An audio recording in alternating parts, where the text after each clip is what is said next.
morning, everyone. Howdy. So the camera's cockeyed a bit. So, hang on a minute. Hiya, Gary. Hiya. I'm Jad. Probably, I don't know who else is here. I know him over there is there.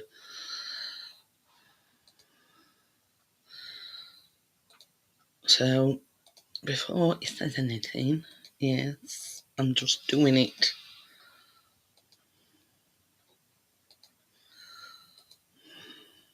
And there you go.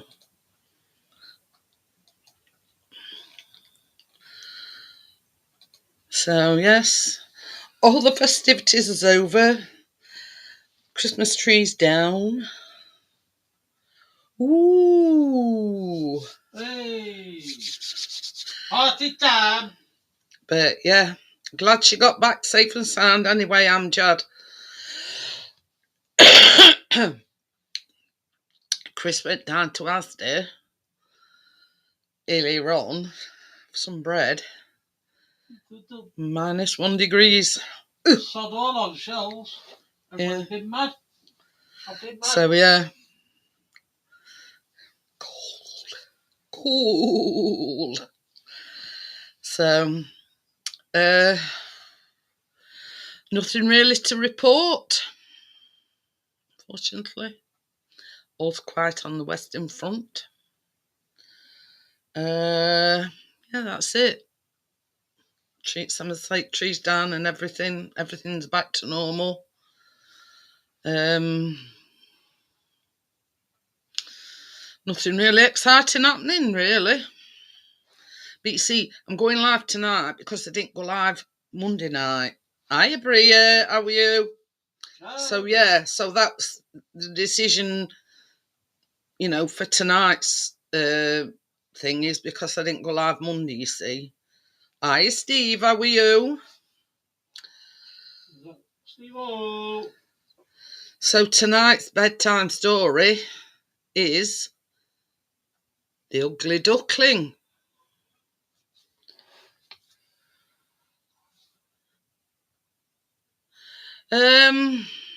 I've never had much success with Yorkshire puddings, Amjad, so obviously I must be doing something wrong.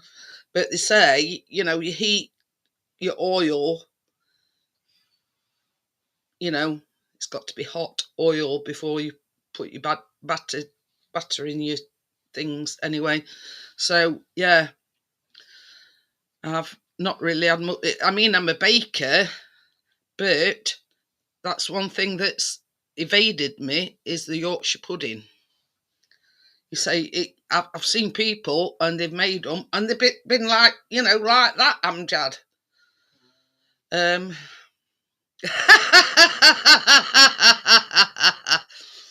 Oh dear.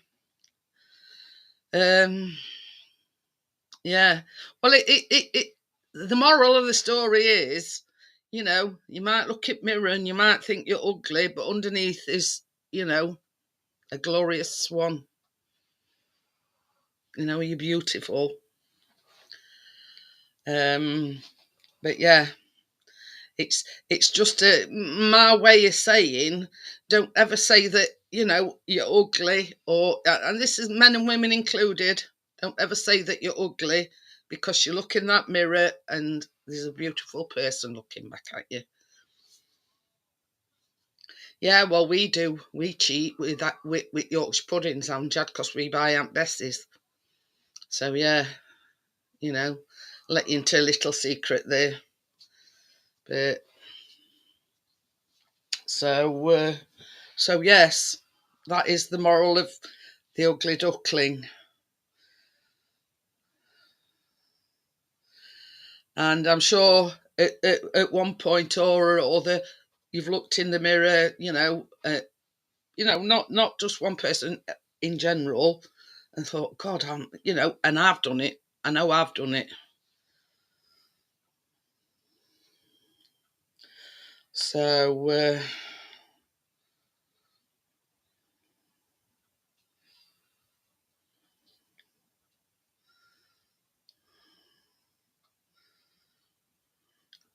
right.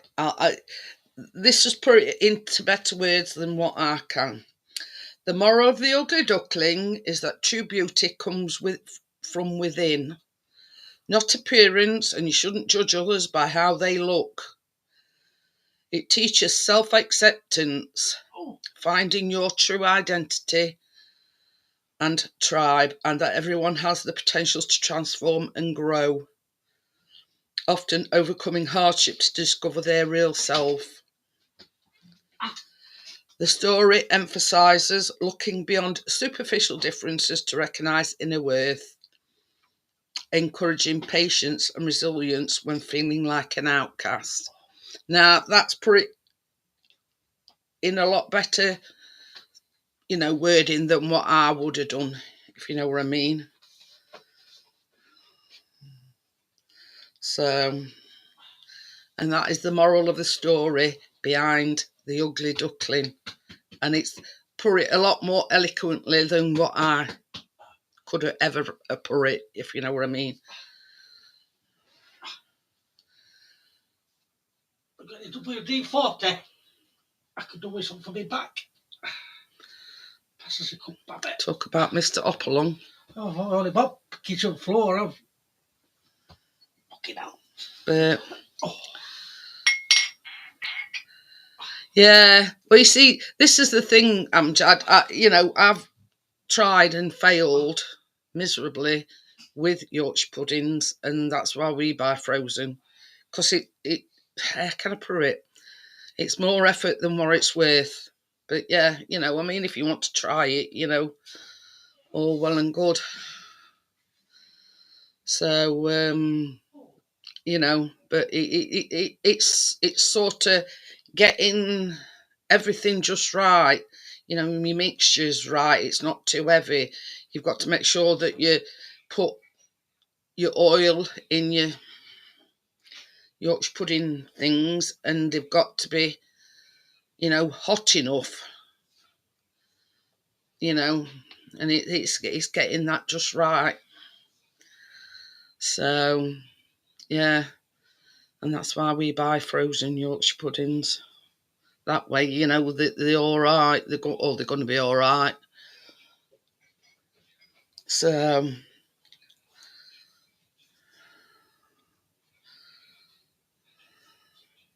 -2 tomorrow.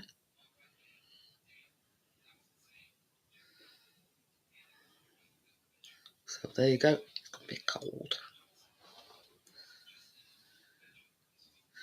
But this is the thing, Anjad. You've got your flour, your milk, your eggs, and everything. And if they turn out to be a flop, you've wasted it, haven't you? Whereas if you buy frozen ones, then you know that they're gonna be all right. But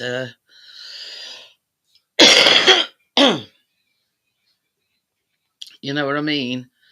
And normally, like for Christmas dinner, I normally make my own stuffing balls. But this year, what with problems with my hands and everything, I says to Chris, just buy Aunt Bessie's. So we had Aunt Bessie's stuffing balls because Callum don't like it anyway. So basically, they were Aunt Bessie's and all the stuffing balls. Hiya, Sean, how are you? Oh, he had the dreaded, all the...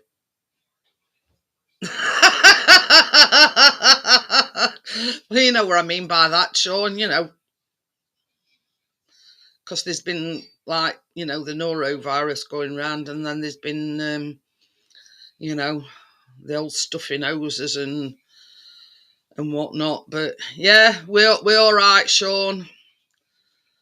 So I hope everybody in your household are okay.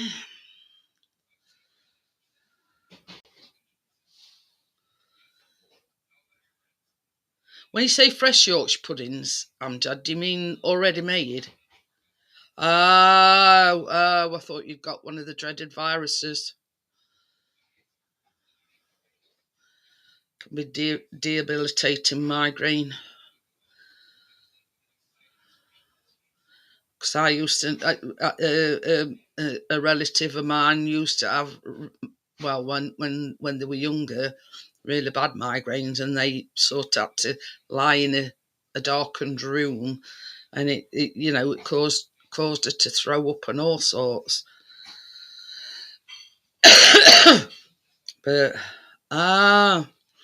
But anyway, same as I say, it's that time of year. Hiya, Mary Ellen, how are you? Happy New Year. But this is the thing. I mean, everybody was saying Mary Ellen. They thought it was this LBGQ. Well, I don't. Yeah.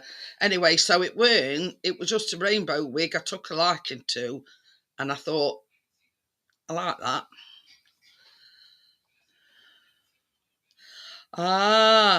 We see I've been in Lidl for a long time now, Amjad. But yeah, I just like the look of it. I thought, oh, that looks nice. But I've nearly got a wig for every.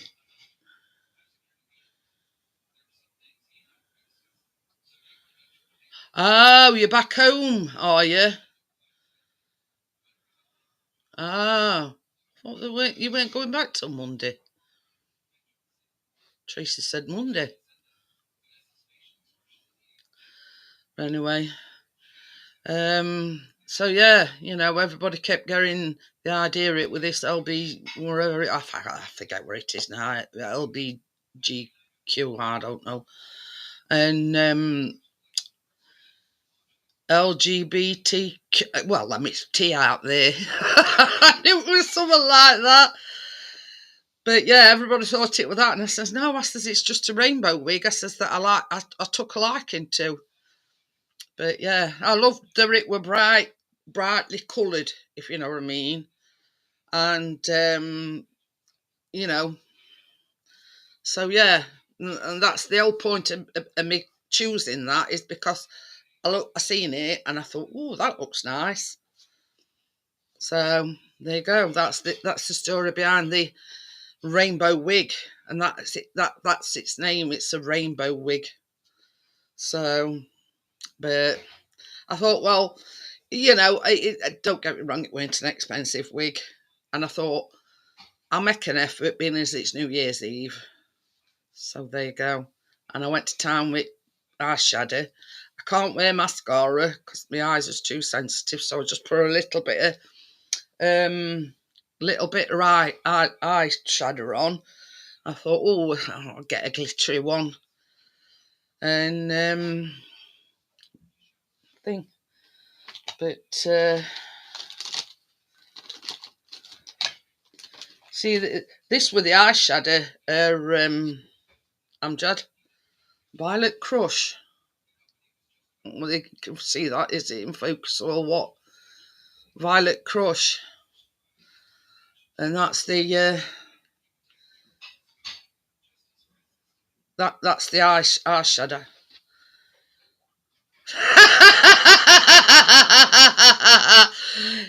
It were improvisation, because see, me and Richard thought that there was just going to be the two of us, because Okie dokie then, Kath.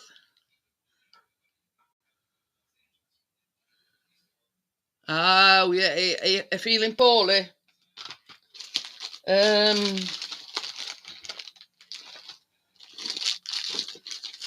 trying to find. Oh yeah, and these is the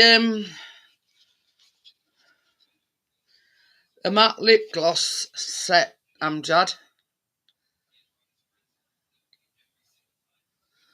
and there's like 3 in a box.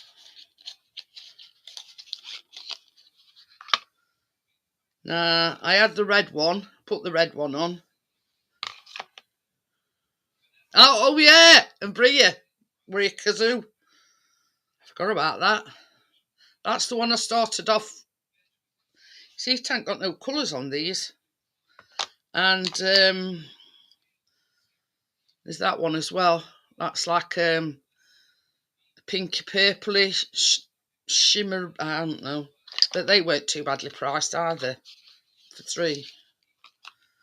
And the thing I like about these as well, Amjad, is once it had dried on, it didn't come off. Oh God, you ought to see me at end at night, Amjad. Trying to get it off. I got wet wipe on my lips, and because I was going like that, I got it all up here and everywhere. You know what I mean?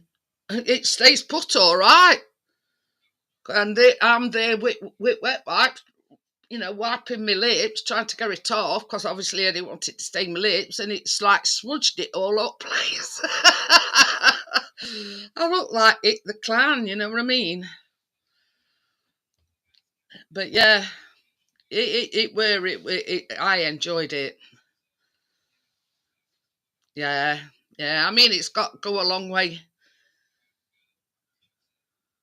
No, did something and come home to get better. You'll have to message me, Kath. I'm not saying out on live. Honest to God, swear to God, I'm not say anything on the live. But yeah, it was a lot better than last year. I mean, we'd had a good night last year until somebody spoilt it. But anyway, yeah. You see, and this is what it's all about, Amjad. Having a laugh, having a giggle with friends. Yeah, I know. I had 1 or 2 drinks, but me, I don't drink. Well, only every now and again. Yeah. You see, Chris always taught me, Bria, just ignore them and let your mods, deal with them. And that's exactly what I did. And, Gary stepped up to the mark, and he, it was, I mean, I think Johnny got up, didn't he, somewhat, Bria, and you could see, and somebody mentioned that, and I don't know, I forget, the exact words, I forget, but apparently it was from the karaoke channel, and it was somebody from there. So, but it did spoil it. It did spoil it in the slightest, because I just ignored it, and yeah, it was taken care of. And that's what Chris always said to me. He says, "Don't pay no heed to it." He says, "Just carry on." He says, he says that's why they've got benches to take care of his channel, and it stands you in good stead, because if you, how can I put it? If you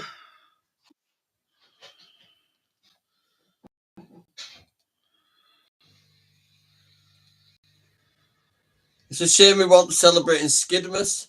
I forgot. I know they said something about your book, right? Didn't they? Well, everybody's seen that if they've That been on the idiot, live. that idiot that come in on New Year's Eve, because Bray says only in chat soon got booted, and I says can't even remember what they said. I says I know it was something about Johnny's book, right? Like I give a shit. No, if anybody's watched my DIY videos, they'll have seen me butt crack. but it didn't spoil it. It didn't spoil it whatsoever, did it, Johnny? No, I'm too pissed to give a shit. Bria says just someone being nasty about Johnny, but wouldn't be festive period without a basement dweller, as I call him. Yeah. Hey, I got a miserable old fucking post office queue this morning. No, sorry, Tesco. When I went to get my fuel. When you're going to chat all day, you're going to serve another person. I went, whoa, chill out, old man. You're about 97. What's the rush? Fucking hell, pop your teeth back in and chill. This is the thing. I mean, it's a petrol station. You can only go as fast as you can. You know what I mean? You can't. It's my neighbour's fucking mother if you're fucking that interested. Wow. Happy New Year, you miserable old cunt. That's what I said to him. Don't get me riled, you old git. There's always one, though, isn't there? Get me riled. It was like a pencil with a flat cap on. But this is the thing. I mean, it's a petrol station. They have to be careful to make sure that they're getting the right, thing to right person. No, she was just asking me if I'd had a nice Christmas. And he did Christmas for family this year and said he's never doing it again. Oh. I'm holding early to her invite next year. It's all right. Someone else got bombed, but he was sourced. This was after 3 in the morning. Oh, I was in bed then, Bria. Hiya, George. I seen your post on thing. You better soon get back to your magnet fishing. Can't you remember it, George? Yeah. The magnet fishing lad. Only young, well, he's not so young anymore because he's driving a car and he's got a girlfriend and, you know, he's a lot of TikTok's lives do the magnet fishing.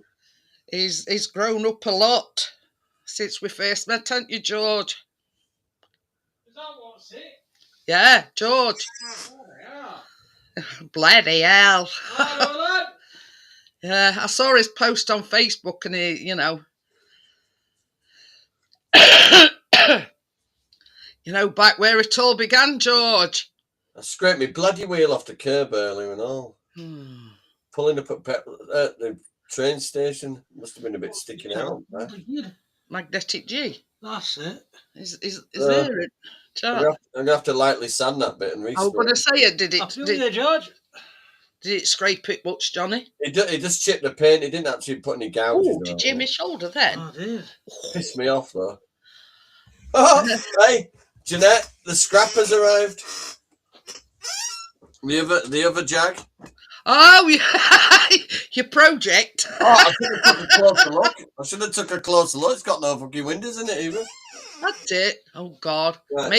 Major job then, Johnny. Right, folks, this is a very nice one. This is a copy of my car outside. That is the immaculate one. The immaculate one. Right. This is the one that needs to be up on bricks in the scrappers. But from this side, not too bad. Yeah, not too bad. Is it still magnet fishing then? Turn it around, it's missing a wheel. A major project, Johnny. No windscreen, no sunroof, no back window. Happy New Year to you as well, George. Yeah. Somebody's robbed a passenger seat. Oh God! More weight than what you anticipated, then, Johnny. So if I'm wanting to do a scrapyard scene, it's ideal. However, the steering column does actually still work. Oh, well, that's some consolation then. Oh dear, it's a bigger job than what I thought it were. Maybe. So looked after, not looked after.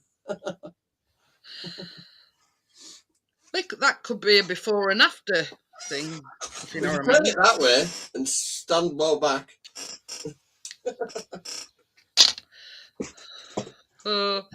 Bria says just a 3-wheeler been in a dodgy neighbourhood.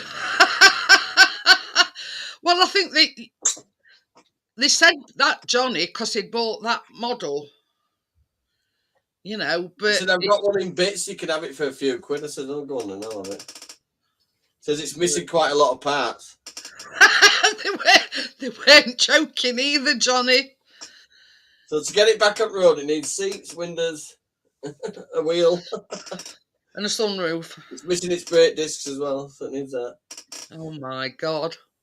It's a good job it's only a model and not real thing. You don't need to pass an MOT.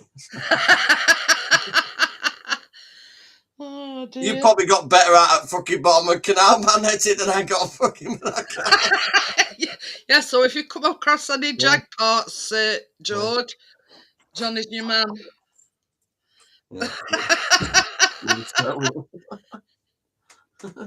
forgot what we were going to do now. I'm having a few beers. It's -1 here.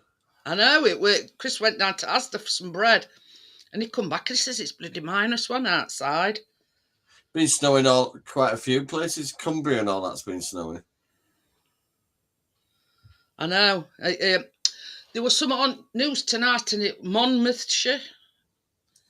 Where? I think that's up Scotland somewhere. Yeah, I'm thinking of making. They said they'd had some snow. I'm going to use that to do windows. That's a good idea. But it needs a black strip for where I'll suss it out. Yeah. You know what they say? It's quite funny how knackered it is. Where there's a will, there's a way. I mean, I'm sure you'll come across. You know, something. I'm quite happy to make it look like it's just, like you said, a little toolkit. Put a little axle stand underneath. George says it was snowing in Nottingham. Well, we ain't heading on, George, and we're only just out road. We've had clear skies, but absolutely freezing. When I say it's been lovely and sunny here, but it's been massive moon tonight. Massive moon tonight. It's supposed to be a wolf moon on Sunday. Massive moon. So if you start howling... No, is it Wales? I thought it was in Scotland, Bria. Bria says Monmouthshire's in South Wales. Well, I didn't know that. Thought it was in Scotland. Shows how much I know. What are you doing?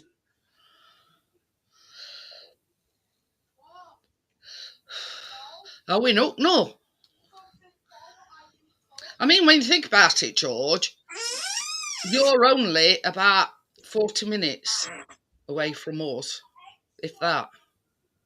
Oi! But fucking had well and truly up her ass today, and I'm going to knock it off her if she don't be here. So, yeah. Mummy Anna's in the chat. She's coming for longer than you think if she don't start behaving. What? Mummy Anna? That's what she calls her mum, Anna. Oh, right. Oh, you mean Ray Ray? Yeah. You've got confusing me there. I'm getting a bit tired. Her behaviour's ridiculous at the moment. I know she's going through some changes, but we're well and truly on the receiving end. But anyway, yeah. Anyway, we've got an instant babysitter when she comes out in 12 weeks. Oh, is it only 12 weeks? Yeah. I bet you're excited. I'm just fucking excited to get rid of all that fucking stuff. And she got to get some. Are they got on the ball then, getting her somewhere to live?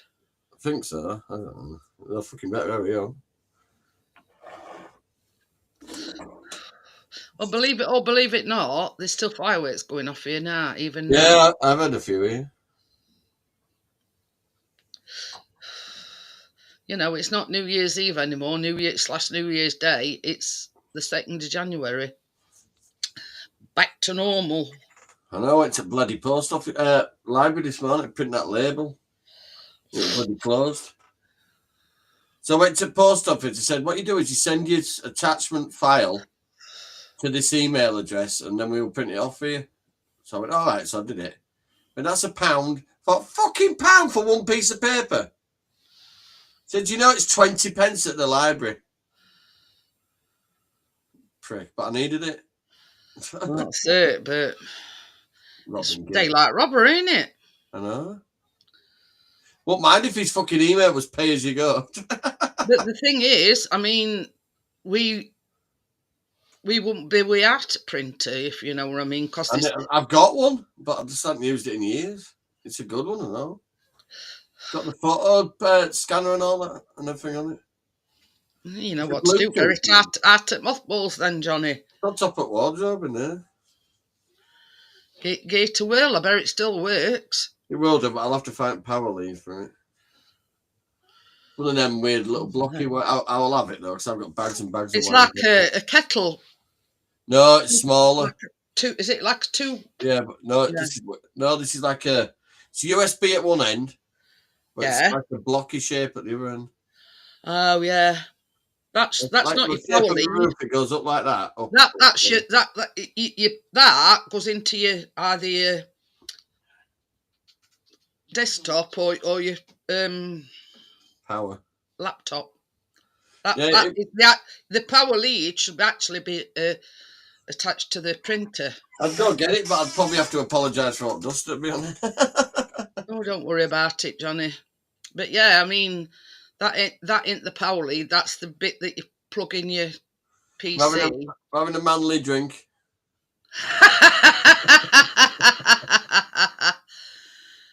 Oh dear.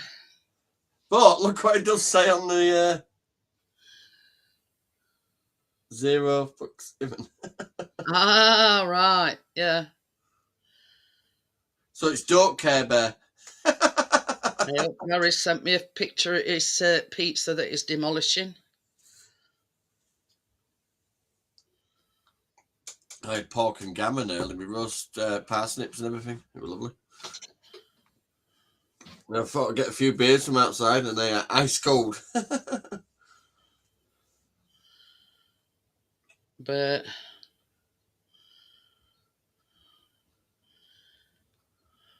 yeah, she's got about another 10 minutes. She doesn't get sleep. She can get pumped up now.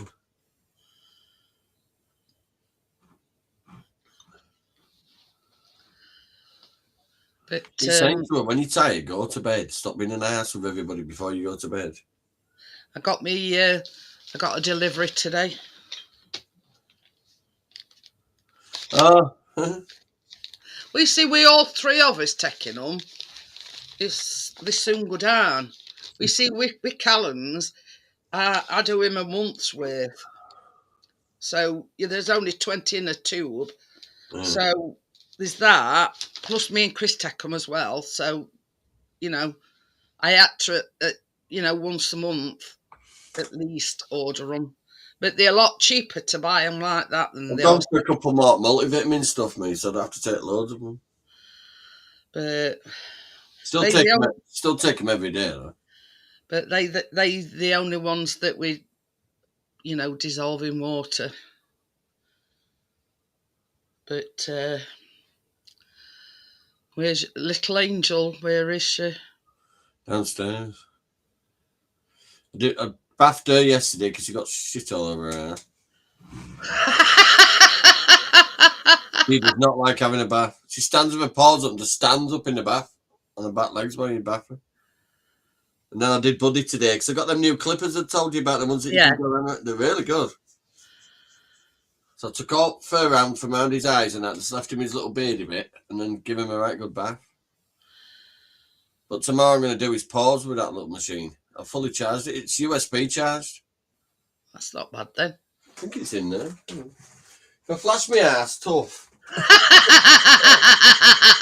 hope it's not as if we haven't seen it before, Johnny. Well, it's a nice ass. I don't know what everybody's lying about. Sorry, Wickle. But yeah, same as I say. I know what got Biscuit hasn't had a bath in years. I think it might. One is too heavy and he don't like it and he fights tooth and nail. Mm-hmm. Ooh, look at that. Well, it's absolutely tiny, if you like. Yeah. So it got all around his eyes and that without going anywhere near his eyeballs and that. Yeah. I mean, I watch. There's a light on it, look. I watch a lot of. Like, thought it might do my beard shit. Huh? Dog grooming videos, and there's some like special scissors, like for Angel because she's a Pomeranian, just to. Oh, I'm taking her to a thing. Yeah, I'm not doing it. But everything comes out like a chihuahua, even if it fucking ain't one. But yeah, they're like a pair of scissors. Funny right now, it's like that. It's like a pair of scissors, but the teeth are on both sides. If you know. Yeah, it's serrated. Yeah, and like when they cut them, it sort of tapers it. If you know. He only needs it about 3 or 4 times a year. It's just a right good defluff and all that. So I'll let them do it. There's a groomers on Rothwell Centre. Yeah, that's the problem with Buddy having like curly hair and Angel having like. Well, the closest I put Buddy's hair is to like human hair. He don't molt. He just gets fucking really long hair. But yeah, our Biscuit, he molts terrible. He gets out. You could knit a jumper after Chris's. Get him a good brush. Seen them new things? They're like a hand scraper kind of brush. They're like a massive knit brush. And they're good for getting they're on TikTok shop thing. The one that we've got for our biscuit, it's like I can't explain. All them little spine needle things. You press a thing and it Pushes the shoots air off. and you can get air off it. Let me have a look on that Amazon. I know what you mean. I've got one. Hang on, let me show you this TikTok shop one. Oh yeah.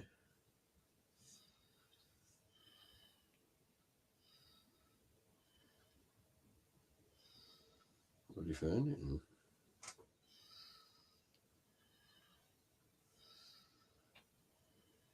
We've got them glasses for driving at night. We know, no? Them ones that give you an orange tint. So, yeah. So LED cars don't blind the fuck out of you. The one that we've got is a bit similar to that, but not exactly like that, if you know what I mean.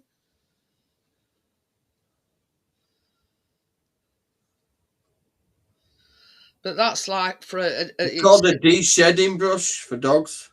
Yeah, that one is. Bugger lugs, that. Oh, I've seen that right at the very beginning. But they're supposed to be really good at getting air off the dogs, and the dogs seem to like using it and all. So it's for cats and horses as well. That were right at the very beginning of my search. Designed for safety and comfort, shallow stainless steel comb removes excess air easy, ideal for sensitive skin and protects the skin and the coat. 15cm brush. See, this is similar to what we've got, kind of thing. Yeah. And then you press a button, and them teeth sort of stick out, so you can get the the fur off it. You mean that kind of one? Where you press button and it pushes it off? Somewhat similar, yeah. That's £8 on here. Well, that one that I've just shown you, that's $6.99. It's keeping that little shit still long enough to brush off. Buddy will just stay wherever you tell him. It says it reduces shedding by up to 95%. They ain't met our biscuit. Yeah, but it shows doing it on really big dogs and the amount of hair that comes off. But I tell you, there's that much fur comes off our biscuit. You could thingy bob it and make a jumper out on it. You want to see it piled after after he's.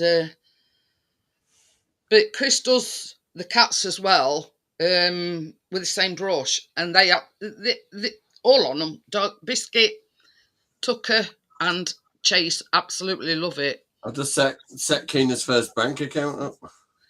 But our Biscuit, I tell you something, he likes it that much. He does in one side, and then he rolls over onto the other side, so he can do other side. Yeah, Keena's got a Monza account now. Ooh. She's ordered a blue card. You can pick card when you're a kid. What colour card do you want? Oh yeah. She's got a blue one. There's a surprise. I think we opened one for our Callum. We go Henry. Are they still going? When you were younger. You won't lose that in your wallet, will you?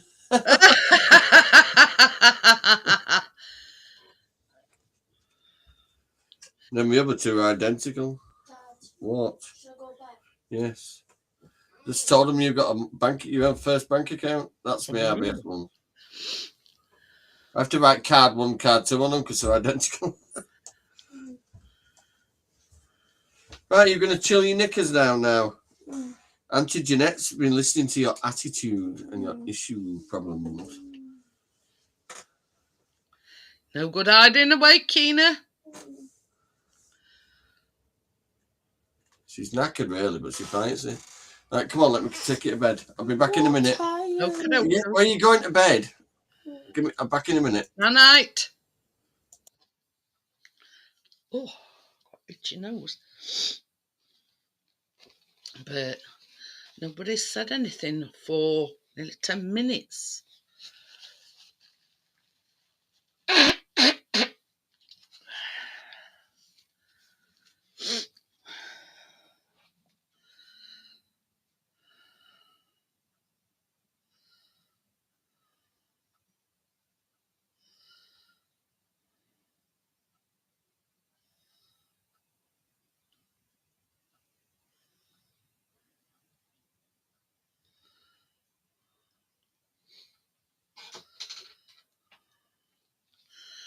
So yeah, it's getting back into the swing of things. Same as Chris has just said, he's been mopping the old kitchen floor. Okie dokie then, Bria. But yeah, he went down to our Asda. Chris says they're hardly out on shelves, so I bet they hadn't had a delivery. So hi Gary, save me a piece. That pizza looked very nice.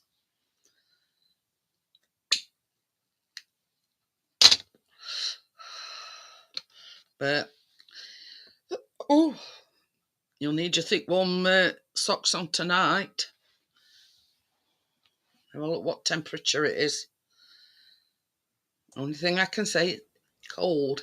I'm not saying it's cold, but it's -1. I'm just going to have a look what temperature it is here. Oh, it's actually 1 degree, look. Oh, subtropical. Yeah.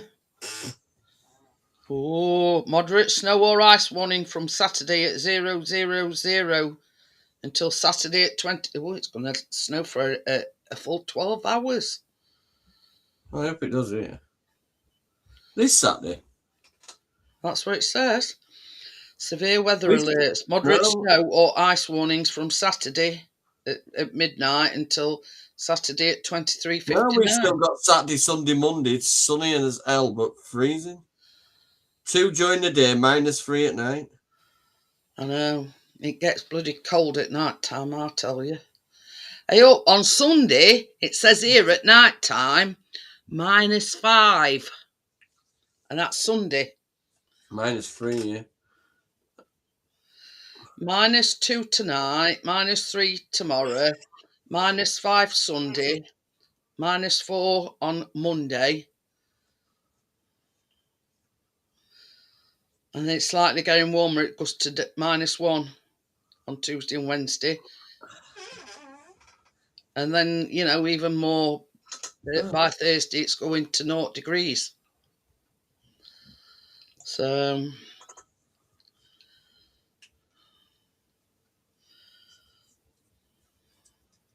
Yeah, where's Syracuse? No fucking idea. It says record snowfall 24 inches in 24 hours. So that's a lot of snow.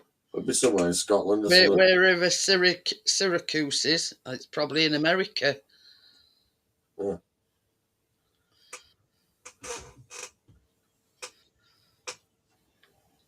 Ask a Somalian, they've probably got a daycare centre for it. They've all been caught out, haven't they? Doing dodgy fucking COVID things. Where is Syracuse? Oh, it's in Italy. There you go. Syracuse refers to 2 major cities. One is a historic city on the southeast coast of Sicily in Italy, known for Greek ruins. Oh, damn. Oh, other one, it says, is in central New York. So that's more likely to be the one that's had 24 inches of snow. Oh, yeah. My feet hurt. I went to Temple News and Park at 10 o'clock this morning with Keena, fucking freezing me knickknacks on.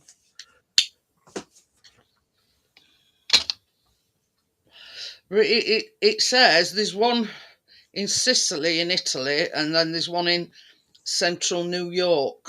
I think it's New York because I've seen a few videos on TikTok where it's snow over there. So it's more likely to be the Syracuse in New York, America that's had the 24 inches of snow.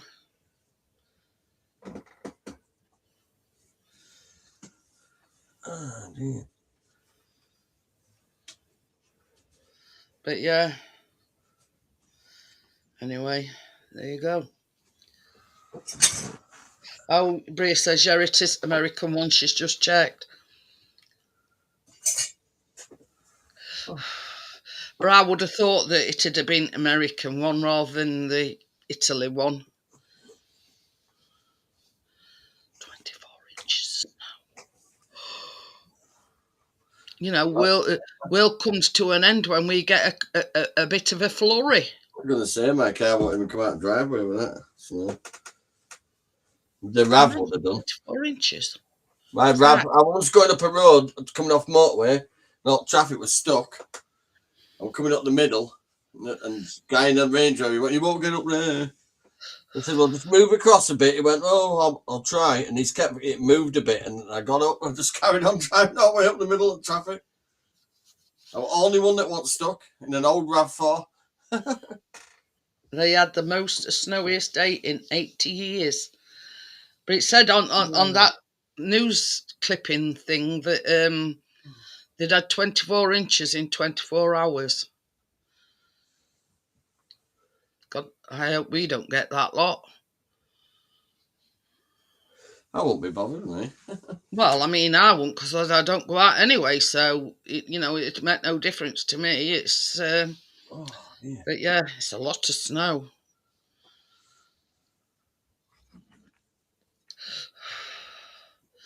You know what you want to try, Johnny, with your legs, and what I find very useful, I don't know where it is. It's like, it's spitting. Hey, we haven't had even one snowflake, Stuart. I'll show you what I bought, and it's because I bought some compression things without no feet in, right? And I've got them, but they don't do my legs any good. They hurt them. Well, I'm going to show you what I bought, and I've done too much walking today, and the cold's got to me. This is the thing. It's how can I put it?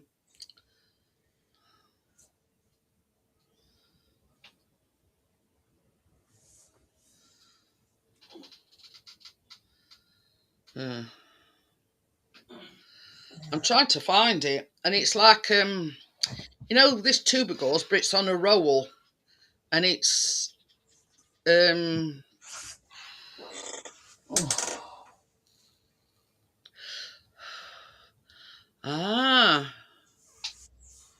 yeah, right there, Stuart.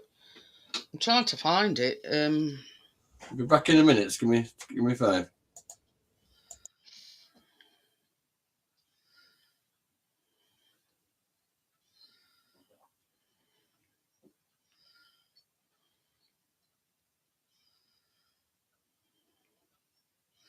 Probably better off looking in my orders. Tubular elasticated. That's the one.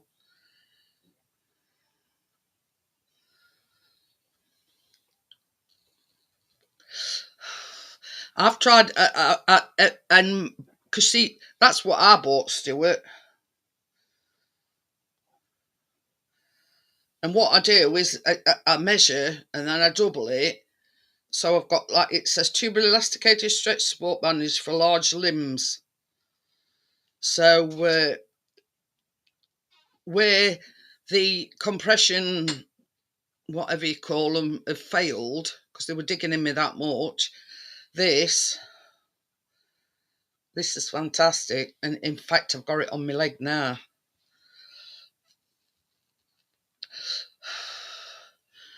But because see, I get a lot of cramping back of my leg.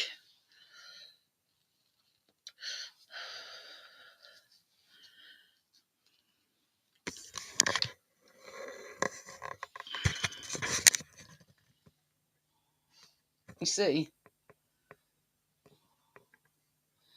and it's very supportive. It's very supportive because the doctor told me wear this during the day, but take it off and let the leg breathe during the night because obviously your legs are raised during the day. So yeah, it's a bit like tuber gauze, but it's a support bandage, in other words, and it's fantastic.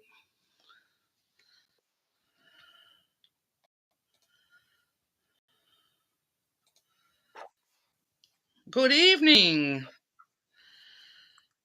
Hello, how are we doing? Oh, I've just been showing everybody what that I bought. That's that I bought. Look, What is it? it's tubular elasticated stretch support bandage for large limbs. Ah, Because I couldn't find a compression that would fit my legs, if you know what I mean. So I bought that, and I told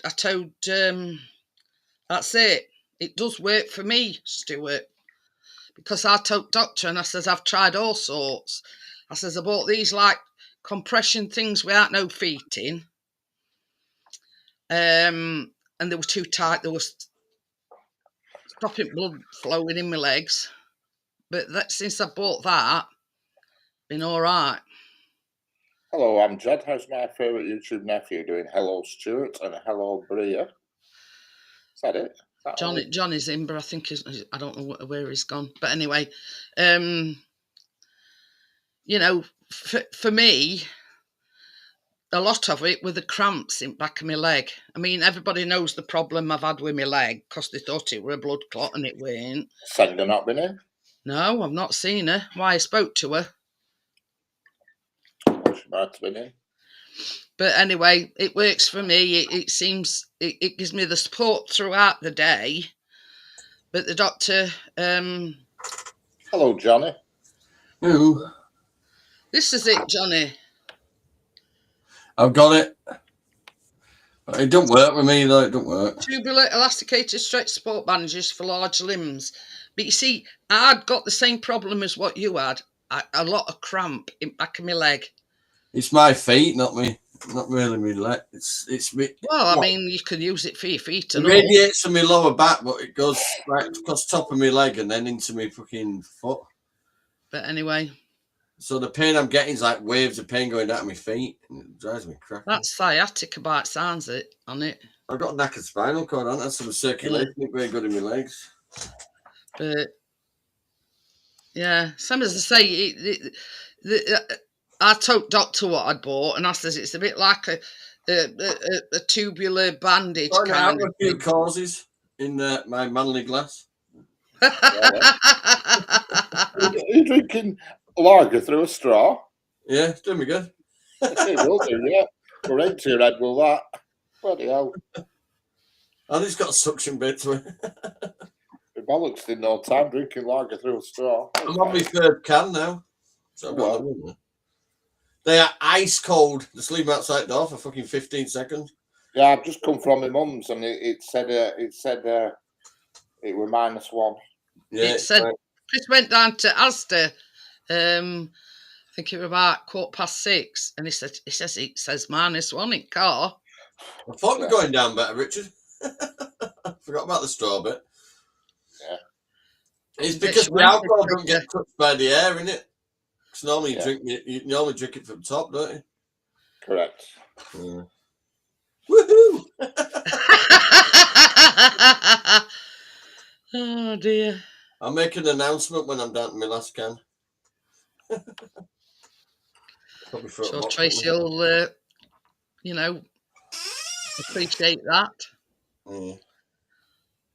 Anybody into horror movies? Because Anthony Kathson gave me a lot of horror movies. I'm not into horror movies. I don't know. Final Destination and shit like that. I'm not into. No. Then I looked at one called Total Recall. I thought, oh god, Arnold Schwarzenegger, put it on. It's a modern day fucking version. It's right, lot of shit. Yeah.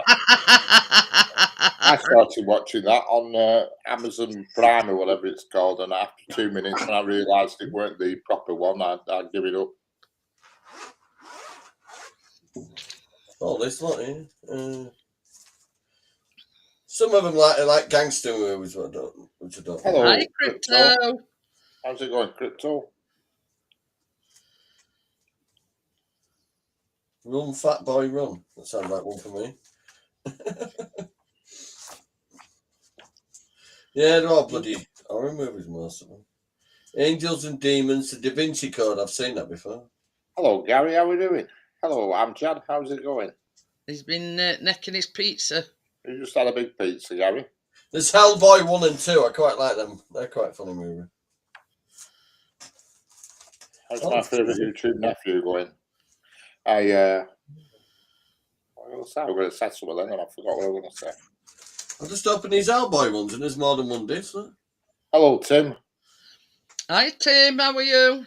Hellboy the garden. Did you tell your mum about Corriedale? Yeah, but she'll forget, and I'll tell her again on Monday. I'll ring her up at 5 to 8. Hellboy the garden. But yeah. 2 Hellboy Gordon armies and a Hellboy one. Weird. Not a horror movie fan. Hellboy's more of an action movie,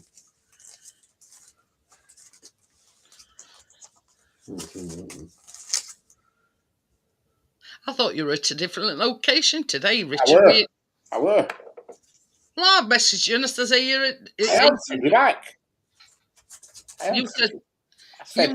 I said, yeah, because the trains aren't running. Yeah, because Preston railway station's closed. Yeah, that's it. Yeah, I did. I answered you back, definitely. Yeah, because I replied back because stations, because of the station closed. Oh. And it's closed tomorrow. It's open. Were you far away from where you usually go then? Yeah, well, that where I were today is much nearer to my house. It's only 20-minute drive away. 10-minute drive. Right, then. But I weren't really happy with it. I couldn't mount the camera where I wanted it, and it's a bit of a dot shady area. It's a bit like a crack setup, everybody's on crack around there. So I weren't really happy. I weren't comfortable there. So I only did 1 hour. That was all I did. Still got about 16,000 views, but only 1 hour. That's not bad for 1 hour. Yeah. But if you don't feel safe in that location, then... Oh, there were lots of strange folk wandering about, and I just weren't happy at all.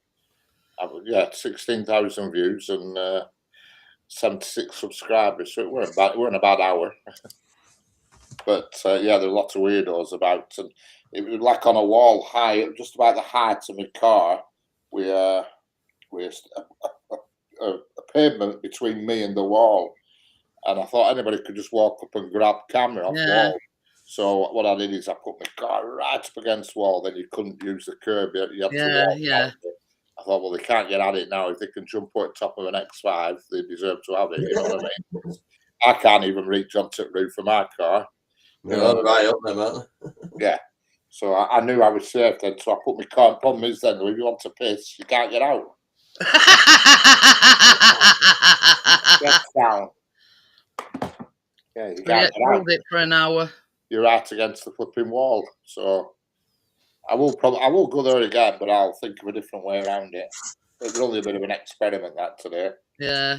How spooky is that? First TikTok video go on. Same colour fucking dog. Yeah. That's your phone listening to you. Yeah. Same as how our quick it gets the coat off there, look. And dog don't even mind, look. Our biscuit loves it. I just clicked on TikTok and I've definitely not got the same video.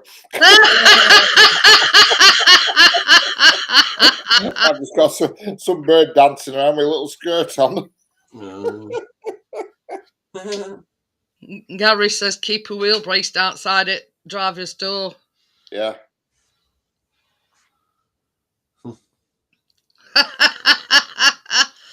Tracy'd have his guts with garters if she'd seen him watching that kind of thing, Richard. Yeah, take a piss spot, you're right there. It's well shady, it is. It's a real dodgy area. It really is. Yeah, problem is the stations don't have facilities nowadays, Stuart. They expect you to go on train. Yeah. If you try and find a station now with a toilet on it, you've no chance. There's only the very main ones having, like Preston. There's none at Blackburn.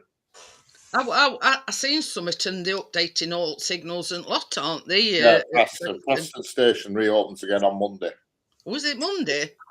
Station reopens, but the track past Oxenholme, that doesn't reopen until the 15th of January. So all the diversions are still going to be happening.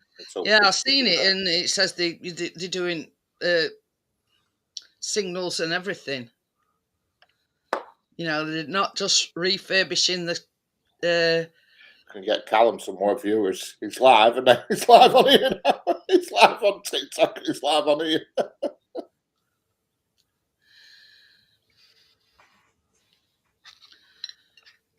He ain't been live all over Christmas. First time he's been live tonight. Manchester, for a long time. Yeah, Manchester, Piccadilly, and Victoria. They've probably got loads of toilets, but all your little stations haven't. I mean, you're not so bad at little stations. Always somewhere you can have a quick fiddle, like. But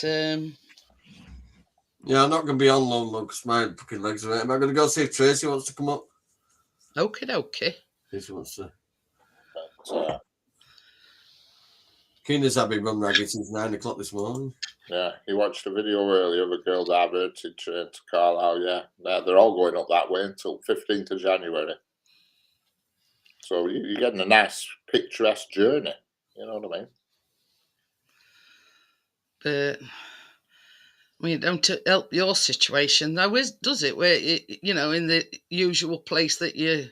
Well, I'll be all right from Monday again. It's only tomorrow, Saturday and Sunday. It's only once Preston Station's back up again on Monday, it'll be all the trains will be back to normal, apart from the diverts. But they've still got to come past me of the diverts. Yeah. So it doesn't affect me. We're out on my location. You know, it's free at Piccadilly now. Wow, were there some stations charging you? Bloody hell! I thought it were free at all of them. Well, the saying, I used to say, I'm going to spend a penny. You can't even have a piss without it costing you 20p now. Yeah. I noticed the ones at Blackpool on front, they're all 20p. And when we used to go with kids, we used to just go in one of us and then old door open, and then they'd go in and old door open again. And then, G loves trains, that's it. I know what you mean, Gary. She's, I watch her a lot. Yeah. Yeah, but then we used to just hold doors open. The last one out, if there's somebody else waiting, hold door for them as well. That's the way to do it. Instead of it costing you 8 years ago, there were toilets everywhere. Say that they've only got rid of them because people vandalised them. That's it. We had them electronic ones here, then with sliding door that opened. Them like cubicles, but they got vandalised. You see, I've got one of them. What do we call it? Keys. Yeah. And basically, most disabled toilets, it's. But yeah, I've got one of them. Radar keys. That's what they're called. You get off my keyboard. Come on. Yeah, I mean, you have to buy it, but the fact is, it more or less any sort of supermarket toilets, any disabled toilets, it gets you in to make sure it's a disabled one. I'm not bothered about whether they've got toilets, but as long as there's somewhere where you can have a slash, I can give a damn about toilets. As long as there's somewhere you can actually have a slash. Only takes a couple of minutes. Just open driver's door and back door. You've got your own little cubicle and piss away. Nobody can tell you. No problem. But yeah, I mean, I never knew about these radar keys until somebody says, "Oh, man, you got a radar key?" Because I used to go in Lancaster, and you can't go into a disabled toilet without you having one of these radar keys. And I says to woman one day, I says, "What are these radar keys?" I says, "I've never heard on them." And she says, basically, it's like a master key, and it opens any disabled toilets wherever you go. I says, "Oh." So I looked it up, and I think I paid £5 for mine. And I used one of Callum's old lanyards to hang it round my neck. In one of them? Well, mine ain't exactly like that. That looks more like flipping Lancaster prison key. Radar key? Yeah, they open any disabled toilets. Very handy, that. I've never seen a disabled toilet that's been not accessible. Me, I mean, I've used them loads of times. Not like local parks and stuff. They have them locked up, don't they, disabled toilet? Right. I mean, like if you go in some supermarkets. I've never seen one locked in a supermarket yet, because if there's a disabled bog there, I just go to the first one that's available, and if it's a disabled one, I'm in there. I've never needed a key or anything. You see, I've like Asda. I mean, we used to go to Asda a lot, and same as I say, I said she says, "Ain't you got a radar key?" And I went, "What's one of them?" And I didn't even know about them until she told me. So she says, "Look online." She says, "Just put radar key in your search thing." I think I paid £5 for mine. Yeah. So she says she's going to have a fag and a cuppa. She's having one at dawn, and then might come on. That doesn't mean she is. Yeah. Oh. I'm trying to. Mine's in my handbag somewhere, but I don't know where my handbag is. But yeah, it's similar, not as big and clunky as that one of Johnny's. Mine's got like a blue, like, heart on top of it.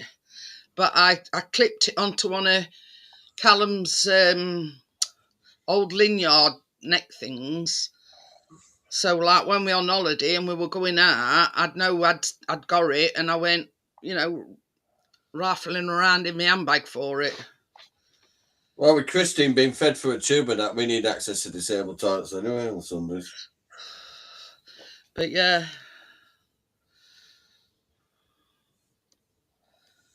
But yeah, it's She has to have 3 big tubes of water when she's with us during the day, you see. It's a godsend. Same as Johnny says, a lot of these public Richard said a lot of them have been vandalised. So to stop people from vandalising the disabled toilets, that's why you've got to have one of these radar keys for them.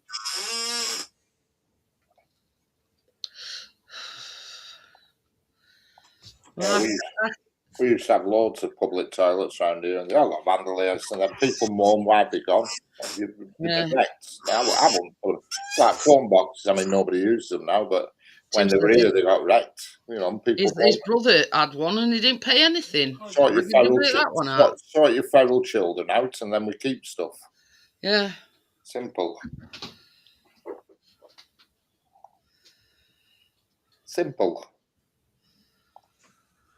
Go on when it's gone, but don't keep an eye on the kids. Yeah, that's the accept cookies sign. Yeah, that's mine. Yeah, same thing. Does it get you in the bog? Yes. I mean, I don't need the card where it says I can't wait, I need to use the toilet urgently, but yeah. I think if you just start pissing on the leg, they're going to move out of the way eventually. Well, it says $3.99 plus $3.75 delivery. That's Age UK. Right, I think I paid £5 for mine. Age UK running a Swiss.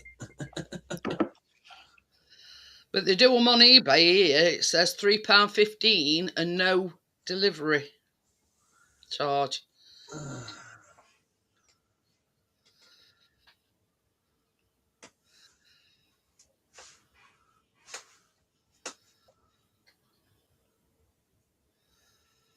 But yeah, same as I say, I didn't even know what they were until that woman told me.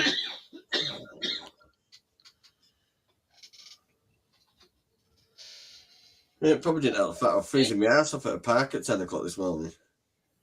What were you doing in park? Can you actually go try a new park they've just built?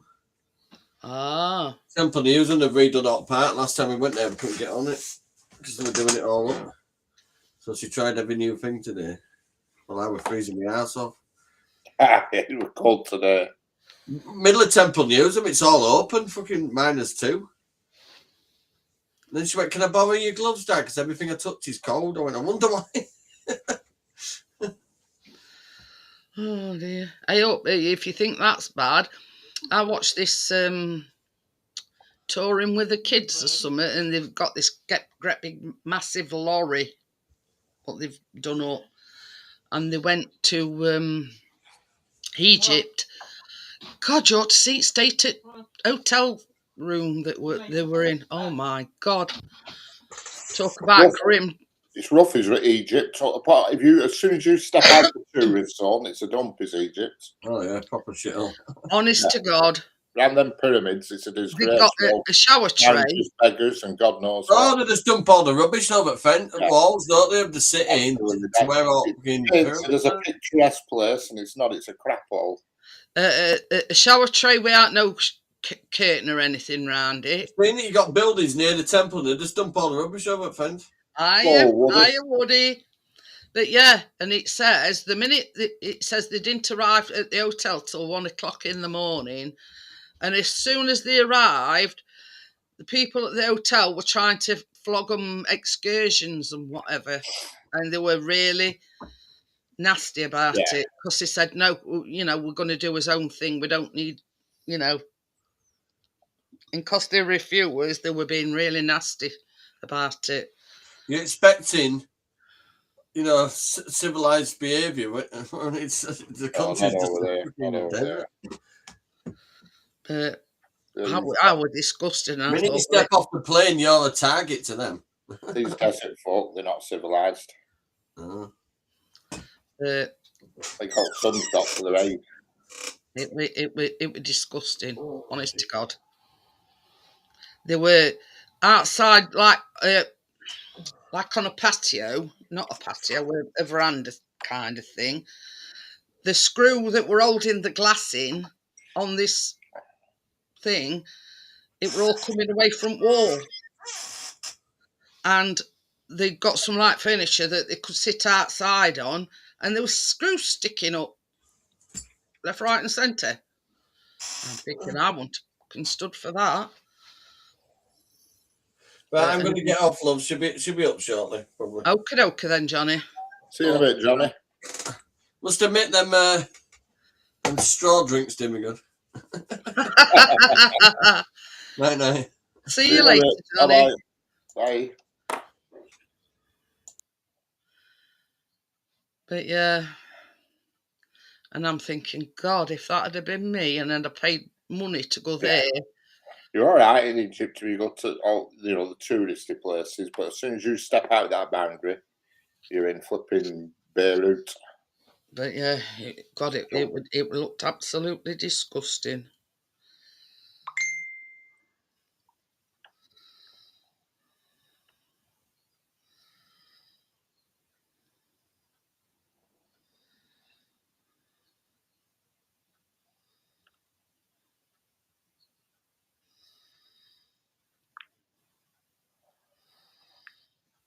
Yeah, not somewhere I'd like to go, that's for sure.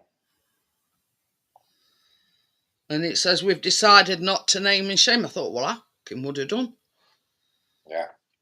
Right, these are some photos they've posted on Facebook. Look, that's one at Switches. Bloody shower room with light dangling front roof. Look. Yeah. God knows what this is. I've never bloody clue. It looks like a murder hatch. I'm going to say it looks like a window. This is shower without any shower cubicle, without no shower curtain or anything. Yeah. That's furniture with nails. That's what we call the nails. Yeah.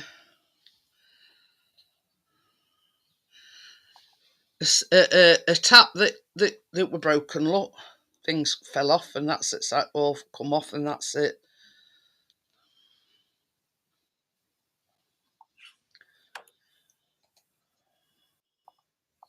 Oh,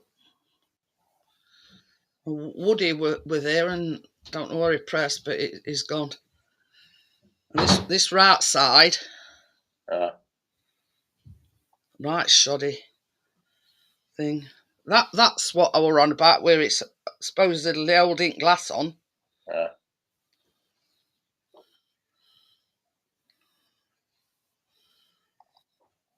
And this is outdoor seating area, and it's all ripped and look at it. Right, sweet. Looks nice. But yeah, everybody in the comments were saying, well, if I were you, I'd name and shame them. So other people don't, you know.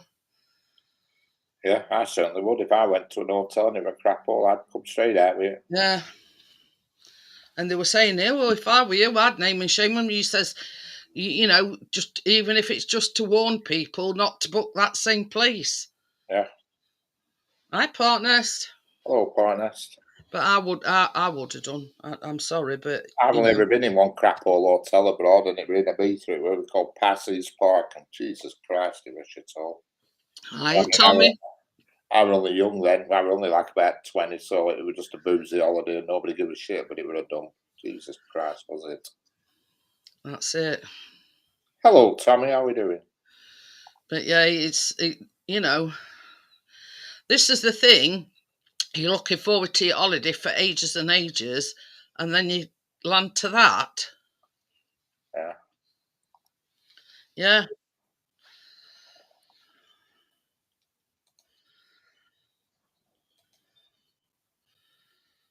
Hello, Woody. Before Woody. No sound.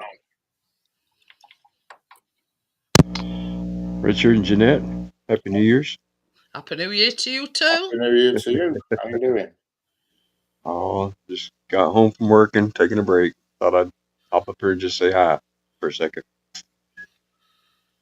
How you doing? Ready for another year, I guess. How y'all doing?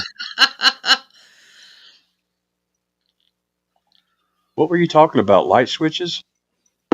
It's a thing that I follow on Facebook, and it says touring with the kids, and they've got this great big massive lorry that they've converted into you know, like a living place, if you know what I mean. But it's a lorry because they've got 3 kids, you see, and they didn't take the lorry with them, but they went to Egypt.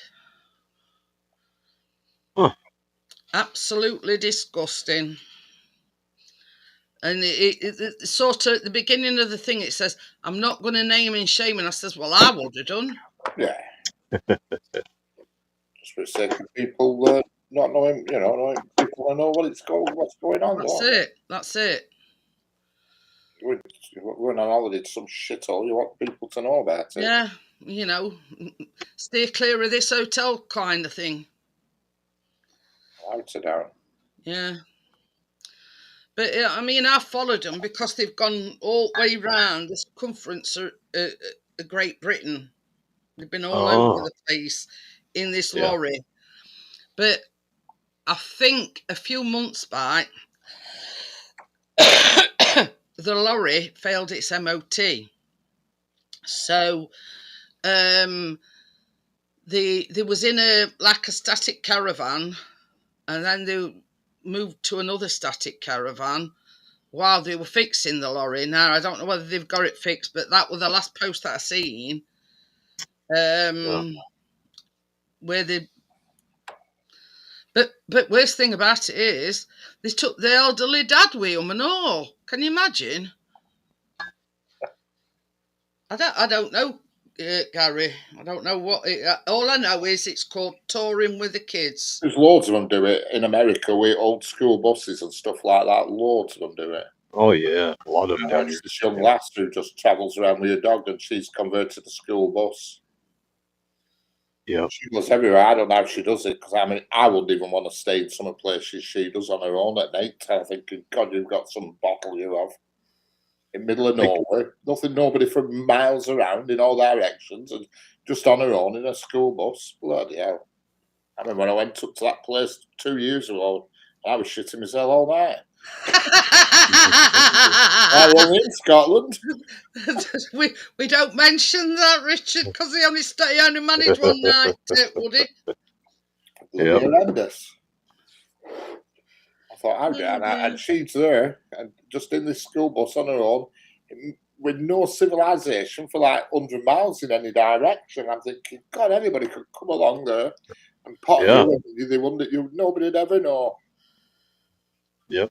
She's only young. She's only in her 20s. Unbelievable. Just her and her dog. Good grief. And she don't make it. She don't sort of. She's not discreet. She pulls up. She gets her bloody awning out, and she's got barbecue going and fire burning. I think, friggin' hell. That's the page look. I don't know whether it's a ex-police van or what. It is Gary. Just looks like an 7.5 ton. Looks like a Merc, that, a Mercedes 7.5 ton. Yeah, but that's it does look like a Merc. Yeah, it looks like it.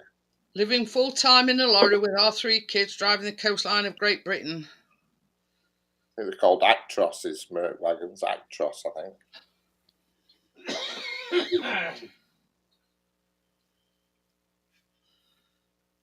But they do a lot of this, like places, like environmental stuff. They go litter picking and clean beaches up and all sorts. You know what I mean? They're very sort of environment conscious, if you know what I mean. Yeah. I can't see the chat, but hi to everybody in the chat. But yeah. But I look at it this way: if it suits them, then they homeschool the children as well. They don't send the kids, obviously, because they're travelling a lot of the time. But yeah, they're very environment friendly, and this is what they teach the kids. They take the kids to museums and everything that's educational to the kids. So to me, they're not missing out on much. Yeah. Because the parents are doing everything they can to educate them. And so, as I say, if it works for them, then, good luck to them. That's what I say. Yeah. And they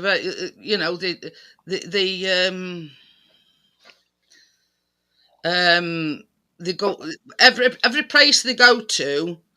They do like a litter pick and picking like plastics off the beaches and things like that, because they know it's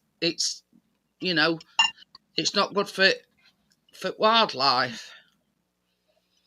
So so what did you do over Christmas then, Woody?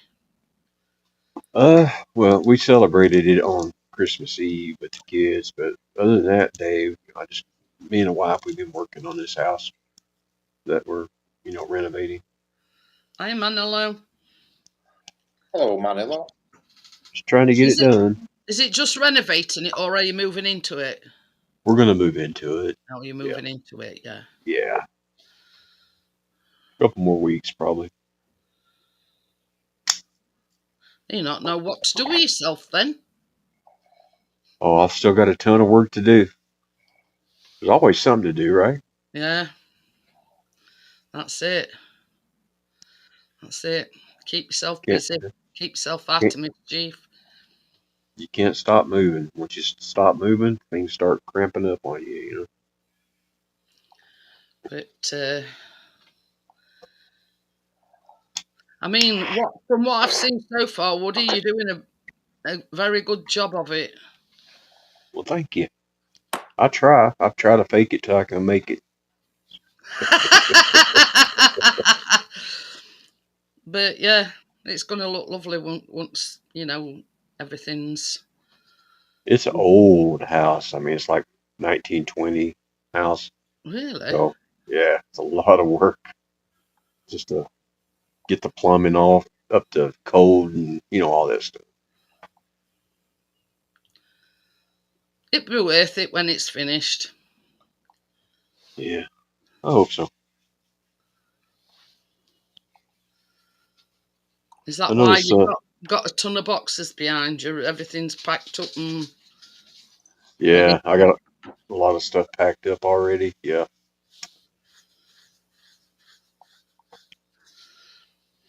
but I noticed Richard. I noticed Richard's killing it on those train videos. Yeah. Probably raking in the money, man. I wish All I the were. pounds. I wish I were. Grief. That's a myth, is that? Bloody hell. Very much so. That's good. We'll certainly get the views, that is for sure. Unbelievable. Yeah. The thing is, the thing is with Richard, is consistent. He goes live most days. You know what I mean? And that's what Chris has always told me: is you've got to be consistent. Yeah. You know, at what you're doing. YouTube learns your habits, and if you do the same thing week in, week out, it gets into it. I'm still waiting to be recognised. Me too. But I can't believe in end of July I only had 200 subscribers. Unbelievable. And about flipping 1,000 views, and now 5 million views now. Dang. Yeah. I mean, and I this is what I always say, because partner says advertising revenue is peanuts. It is. It's absolutely abysmal. Yeah, it is. You've got to. The only way to make money on YouTube is to have long format videos so they can bung adverts all over them. You know what I mean? Shorts and lives just don't make anything at all. Peanuts. You know what I mean? You could do a 4-hour live show and be lucky if you make £1. You know what I mean? Yes, sir. It's finding that niche to which instead of making money on YouTube, they're making long, like 20-minute, half an hour landscape videos. You know what I mean? And them are the ones that make the money. They may not get the views, but the views they do get make some money. Help! I've been at it 8 years, and I've only got 1,667 partners, and I've been going 8 years. Well, 9 years this year. I mean, with me, it was only a fluke. I thought one day, I were crew. I were outside a crew. I thought, yeah, I'll just put my camera up on fence, upright in the portrait mode, and just stick it on fence, just for a laugh. And I looked, I thought, bloody hell, there's 200 people watching this. I looked again, there were 400 watching it. And when I finished, I gained about 300 odd subscribers. I thought, whoa, I'll have a go at this. That's it. If you find something that works, Richard. Only luck. It was just pure luck. Keep at it. He found it, huh? I thought, bloody hell, I just gained like 300 subscribers in space of 3.5 hours. I thought, I'm going to have another go at this. And I've done it ever since. Yeah, that's exactly what just Crypto says. I say, well done, my friend Richard. That's exactly what I say. If I'd have not done that day, I'd have probably still only had about 220 subscribers. Now it was just a pure luck. That's it. If you find something that works, just keep plugging at it. Because I used to think I'm never going to get 4,000 watch hours. It's going to take never ever going to get 4,000 watch hours, because you get 4,000 watch hours a year, haven't you, to keep monetized? I get 17,000 a month now. 17,000 a month, never mind a year. Dang. If I look on my analytics page for this month, I've got 16,700 watch hours for the last 28 days. Tommy says, Gary, maybe we can do a conversion on an old horse box, as in sweep the horse shite out and throw in a couple of sleeping bags in a bucket. Yeah. I can stick a tow bar on my chicken cento. That's it. Something crazy like that and get people. If you and Gary set off in a wagon somewhere, driving around, buffooning about, you would make money because people watch you just for a laugh. Me, Chris used to watch this one fella. I forget where it were based now. And all he used to do were dig down deep in snow and build like, you know, like a underground thing and put like, you know, bits and bobs in it. What was that? What was that channel that you used to watch where we were digging under snow and it put steps? Canadian. I forgot what his channel name is. I've seen him in ages. I know. I'm going to say he were doing well. Yeah. And that's just digging down into snow, and he made like steps out of snow, and then he dug like to one side and made like a room. This were all out of snow. Yeah. And put like cushions on, built like a ledge in snow, and put like a one of these mat things down, and then he used to sleep in his sleeping bag on this ledge. And it was brilliant. I watched one on YouTube, and he's only a young lad, and he just does nutty, stupid things, but they're always funny. Like on bonfire night, he got like it was just like a kiddie's go-kart, pedal go-kart, and he just went to shop and he bought thousands and thousands of these rockets for bonfire night and attached them all to it and lit them and shot across a Walmart car park being powered by fireworks. You know, but it was funny to watch. It was funny. That's what kind of. That's all he does. People like stupid things. Yeah. You know, all just crazy things. You could start and say, "I'm going to try and do this today and see how it turns out." You know. And then there's another one where what Chris watches, and he builds log cabins, but he never uses no nails or anything. Everything is done by, you know, wood. Yeah. Everything's made of wood. Yeah. Like and he don't use one single nail. Oh. And everything's sort of, you know, interlocks. They use all proper joints and everything. And even for even hinges on doors. No. Yeah. Don't use no screws, no nothing. Everything's like that. And they do them all. They're into that in Norway. They are all that. Norwegian cabins, and you buy them and they interlock. They've got bits out, and the next piece goes in. You have to build it in a certain order, like a spiral. This isn't like that, Richard. He makes everything from scratch. He cuts the trees down, and he makes everything from the trees that he's cut down. Yeah. Can you remember that, baby? Back in a second. Builds cabins and everything all from wood and don't use no nails or anything. He's either Swedish or he comes from Norway. Yeah, I knew he'd be somewhere on that way because they're all into that over there. Bought his own island. Him and his missus, like cutting down all trees from there. He's building everything from scratch. Yeah, Chris says he's bought his own island, and put a load of trees down, and everything's made. I mean, he don't use no nails, no screws, no nothing. It's like cuts like a little notch. It puts insulation in where it notches, and then it does all those wooden stakes. Yeah. And then smacks some wooden stakes into those. Fucking brilliant. Yeah. I mean, if you can do that, it's something that nobody else does. If you know what I mean. You know, not using one nail, not using one screw, no nothing. You have to put windows, though, when it's put things there. You know, it's like a lot of work. Yeah.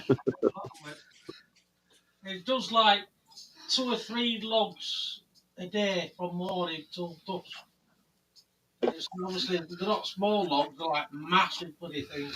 But you know, it's got to be some commitment. Buying your own island, cutting the trees down, and then building your own, you know, from nothing.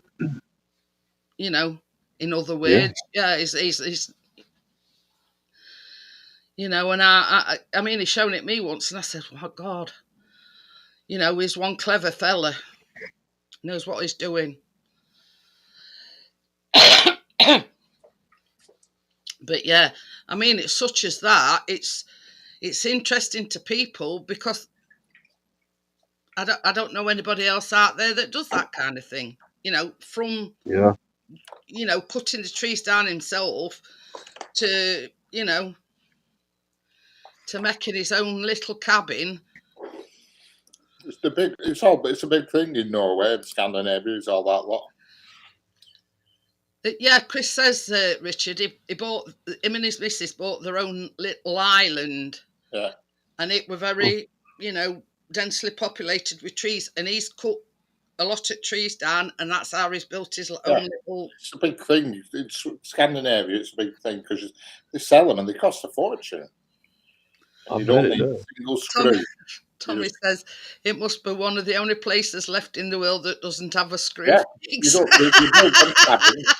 that one my brother bought was it was a big, massive cabin. There was a living room, a bedroom, and a bathroom in it. It was 3 rooms. It was huge, and it had a walkout thing that you walked out on, whatever you want to call it, and you didn't need a single screw. The whole thing interlocked. Yeah. And it took us a full day, it did, to erect it, did. And even the roof, there were no screws on the roof. You put the tiles on, they were like an L-shaped tile, and they locked in. Then the bottom tile locked in again at both ends. No screws at all. Amazing. Cost 16 grand. Very expensive. Very cool. I mean, but he sort of... He used what were around him, if you know what I mean. He cut down, yeah. Well, that's what these are. I mean, all wood comes from the same place. But I mean, as I'm saying, you found your niche. That is a niche what a lot of people would be interested in because they've not seen that kind of thing before. Yeah, you build it and you go in like a spiral. Your first piece, and the next piece goes on top and one step along, and it's like a spiral it is, because if you get so far along and realise you've done it wrong, you have to dismantle it and go back again and start again. That's it. So you've really got to take your time at start. I mean, it's down to the individual what you're interested in. Yeah. You know what I mean?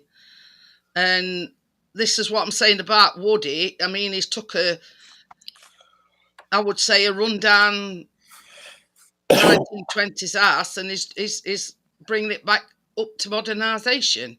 Yeah, do it yourself is a big thing on YouTube. The main things on YouTube, I always say, is do it yourself and travel. Travel's definitely the biggest a lot. Travel. I said that to daughter when she was 16. I said, best thing you could do is just get a GoPro and bugger off and don't come back until you made some money, you know what I mean? I said, because you'll get views, you just travel around the world.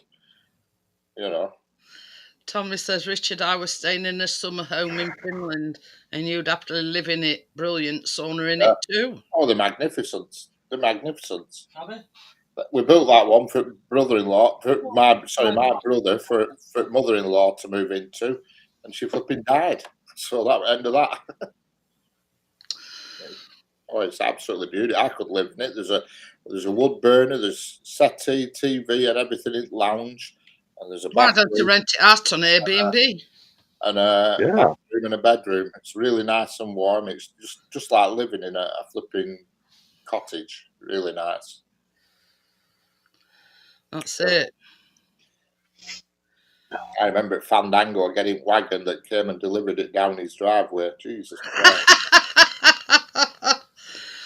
Oh dear. Came on a huge wagon it did, because obviously there's a hell of a lot of pieces, massive long pieces of it. They're all notched out perfectly. They're all labelled, everything. Brilliant it is. I'd live in it. Chris wouldn't have a chance. You'd still be waiting for it now if Chris had got to put it together. What? His brother ordered one of them cabins that you slot all together. Oh. Yeah. I said Chris would have no chance. Can't do Lego. It's not his forte, is DIY. Yeah. So, if you want anything making or putting together, don't ask Chris. No. Yeah. He's a brilliant photographer and a brilliant drone flyer, but just don't ask him to do any DIY or flat pack. So, I hate flat packs. Oh, I do. And I wouldn't mind when they built the shit. When they finish them, they're not good quality, are they? Even when they're finished, I always say they're great. It's a flat pack kitchen as long as you're never planning on moving it again. Because Tommy wants to know how long it took. Well, does it? Once it's been built, trying to move it afterwards, you'll need to buy a flat pack wardrobe. You'll need to move it into another room, and it starts falling apart. Tommy wants to know how long it took to build. Oh, it were only a long day, and perhaps a little bit on Sunday, because we did it in a weekend. You know what I mean? Let's do it. It was regular. This is. It was snowing. I know. I just thought I'd scare you for a second time. By the way, I've got some good news for Chris. What's that? They've invented the one-piece jigsaw. It's called a picture. Get him one of those. Yeah. But it could be crayons. Listen, you're not having the crayons. Sod off, they're mine. Listen, you. My brother used to eat them, but we'll not go there. All I'm saying is things came out wax and shiny, but I'll leave that to your own imagination. But yeah, the nursery couldn't work out why all the crayons were disappearing. He was eating the buggers. But the one piece jigsaw, Chris. Give it a go, lad. Give it a go. I've just seen a fox. So I've already beat Chris for tonight before he even puts his camera on. Isn't it mating season, Stuart? Again? Not for me, it isn't, no. I meant for foxes, you know. Oh, just going to say, because somebody said to me, any hard feelings? I said, no, not for some time now. Anyway, no, it's I don't know, actually. I honestly don't know. But it could well be, because I would imagine that because they have foxes in the spring, don't they, around about April. Yeah, so, I would imagine. Been around ours for a few nights. I've just seen one. It's disappeared now, but I've just seen one. I'm going to put some fox food out for him. Some of that food I told you about the other night. Yeah. So I'm just outside with the dog. She's doing a bit. Fox group, and they saying it's mating season again. Ah, right. Oh well, I'll give it a go then. No, hang on a minute. No, that come out wrong. That would count for us not having hardly any foxes. Well, it's. I suppose really it depends what food you put out, and it depends what the area's like. I mean, some urban foxes are all over the place. Some people get them tapping at their doors for the food. Quite literally, I've seen it. Yeah. So it depends. Some urban foxes are quite timid. Some are quite friendly. Yeah, exactly. Yeah. So round here they're all right. Any visitors, Woody, where you are, like raccoons and foxes? Yeah, we have all of them. The raccoons and foxes. The foxes are more east, like in Virginia area. I'm in Texas. We just have coyotes, bobcats, and wild hogs. Do you have many coyotes? Yeah, you get all. Yeah, you got all the wild stuff around there. Yeah. If I woke up one morning and there were a bear standing on my doorstep, I'd absolutely crap myself. Shit. Yeah. But you know why the dogs howl on the prairie, don't you? Well, no trees. But yeah, I've seen a lot of these things on Facebook where they've woke up and there's been like bears staring in through the door, and I'd absolutely crap myself if I seen a bear in real life. Exactly. But, yeah, exactly. But, they wonder why people, have got firearms. I mean, not saying necessarily to shoot them, but to scare them off. Yeah. Exactly, just for safety. As long as that's all it's for, then that's fair play, isn't it? Honest to God, if I seen a big grizzly bear looking through my window, I'd absolutely cack my pants. Well, don't let Chris in. I've told you. Foxes having away tonight in the peak breeding season. If you see him hanging round your bird table tonight, overnight kind of thing, just leave him there. You know what I mean? He'll be fine. Don't worry. Anyway. So the most we see is blue tits and squirrels and foxes and robins. Yeah, that's what we get. We get squirrels. We've got plenty of squirrels. You see, we got a big giant. You can't see it now, obviously in the dark, but we've got a big giant conker tree, and it is enormous. And the bird, the amount of squirrels running up and down, and the birds in it, and you know what I mean. That's why nobody parks near it, because the bugger dents your car. I've had that happen. So yeah, but there you go. Anyway, listen, I'm going to get off because I'm going to take the dog back in now. Okay, So, then, Stuart. I shall speak to you later. Yeah, And I'll see you in a bit. all that kind of Bye. thing. And yeah, I'll get going. Come on, are we going in? I'm asking her as if she's going to answer me. Are we going in? Right, okay. She just said if she said yeah. I was going to say you said if she did answer you. She said, "Is that a shy talk pixie there?" I said, "Yeah." She said, "All right, give him here, I'll bite him." Right, okay. And I mean that in a See you friendly later, way. Stuart. I mean that in a friendly way, Chris. Honest. Yeah. I mean it in a friendly way. I'll catch you later. Bye bye. Bye. Bye. But yeah, I couldn't be doing with all things wild. I want to jump down too. I just want to wish y'all not a Merry Christmas, but a Happy New Year. Yeah, well, Merry Christmas. Hope you had a, Yeah, same to you as well, Woody. y'all take care. We'll catch y'all later. Yeah, see you later, See Woody. you later, Woody. Take it easy. Bye. Later. Bye. Bye. Keep up the good work.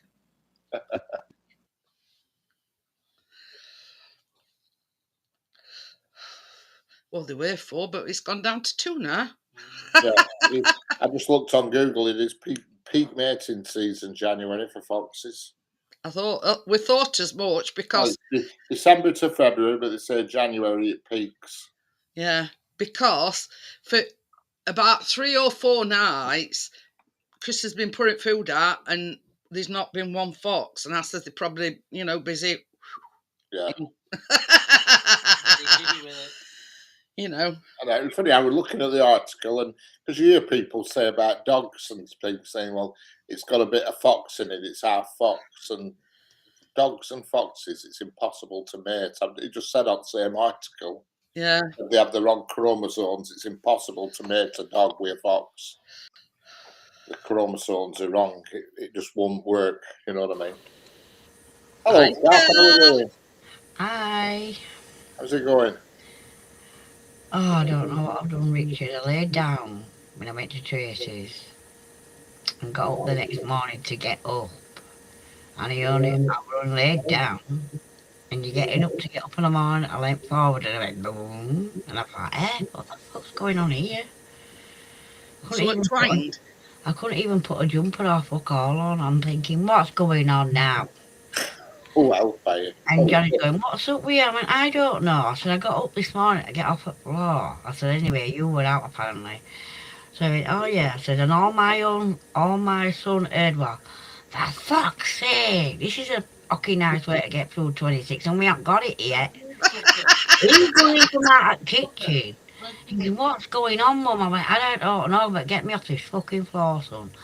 So he comes and gets me up. He goes, oh, Lord, he said, I think you pulled a muscle, but I don't know if it's at your front knee ribs or in your back, or it might be in 2 places, my mum. You get me home, son, from here to Donny, and I'll sort myself out. I can't be found to be poorly. It's costing me, no. Hi, Gaffer. Hello, Gaffer. How are we doing? Happy New Year. I know how I've got you tonight, but I had to take one channel off. That old chat was. So basically everything went twang. Yeah. This one's come on, it's giving me no chat. And if I touch them, I don't want to knock nobody out. Oh, I found it, it's alright. Wait a minute. That's no, Kath. I mean, Chris bought me a coffee tonight, and I just went like that, and it's wonder everybody didn't hear me shout. Oh, yeah, everyone in chat. Oh, what's that?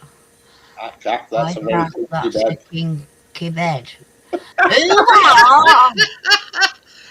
Oh, yeah, they can see my bed. Oh, well, never mind. I'm a very kinky person, so I need bed to go with it, don't we, Richard? Not in your condition anyway at the moment, Kath. Oh, it's all right, my husband's watching downstairs. It might click something back into place, you never know. Eh? I says it might click something back into place, you never know. Well, come home. I thought I'm going to get bath, I'm going to sort myself out. When these go live, I'm going to come on. It started up again. So I got in a lovely hot bath, and it went. So I thought, I'm coming on here to let them know I'm here. And I went, funny. So I sat in this chair, and I thought, well, I can put her on, I can still hear what she's saying and what they're doing and whatever. I'm just not going on camera because I just went all funny. And now I've come back to whatever. I thought, oh, give this a go and see what happens. I have two screen, no, just this. But two of everybody talking, I thought, oh, I'm clicking this one off and see what happens. And something went off. This come on. I thought, oh, I'm keeping this. I don't want to go off. I want to stay on. So 1 minute it's going and the next it isn't. And when I get my iPad back, I'll be laid on my kinky bed. Because I've got a new table and I can stand you up on the table and sit up on my bed. Because my husband bought me. Oh, look, my baby sister's here. Hey, Tracy. Oh, Yeah. Hello, Tracy. How are You you? were just telling us how she twanged this morning. How she what? Twanged. She twanged. Twang. This morning, like bing, and then I couldn't walk about. Then we had a bit of alcohol and I didn't feel no. And when I got up next morning, I felt it, and it wasn't the alcohol. And I was like, oh, our Tracy was like a little nurse last night. She was doing all sorts on bed. All stuff, making this, making it No, it's that. because she sleeps in a ball, Jeanette. She goes mad at her. She sleeps in a ball. When I came down, she curled up in a ball, her knees right up to her chin nearly. I wish I could get my knees up to my chin. She sleeps in a ball.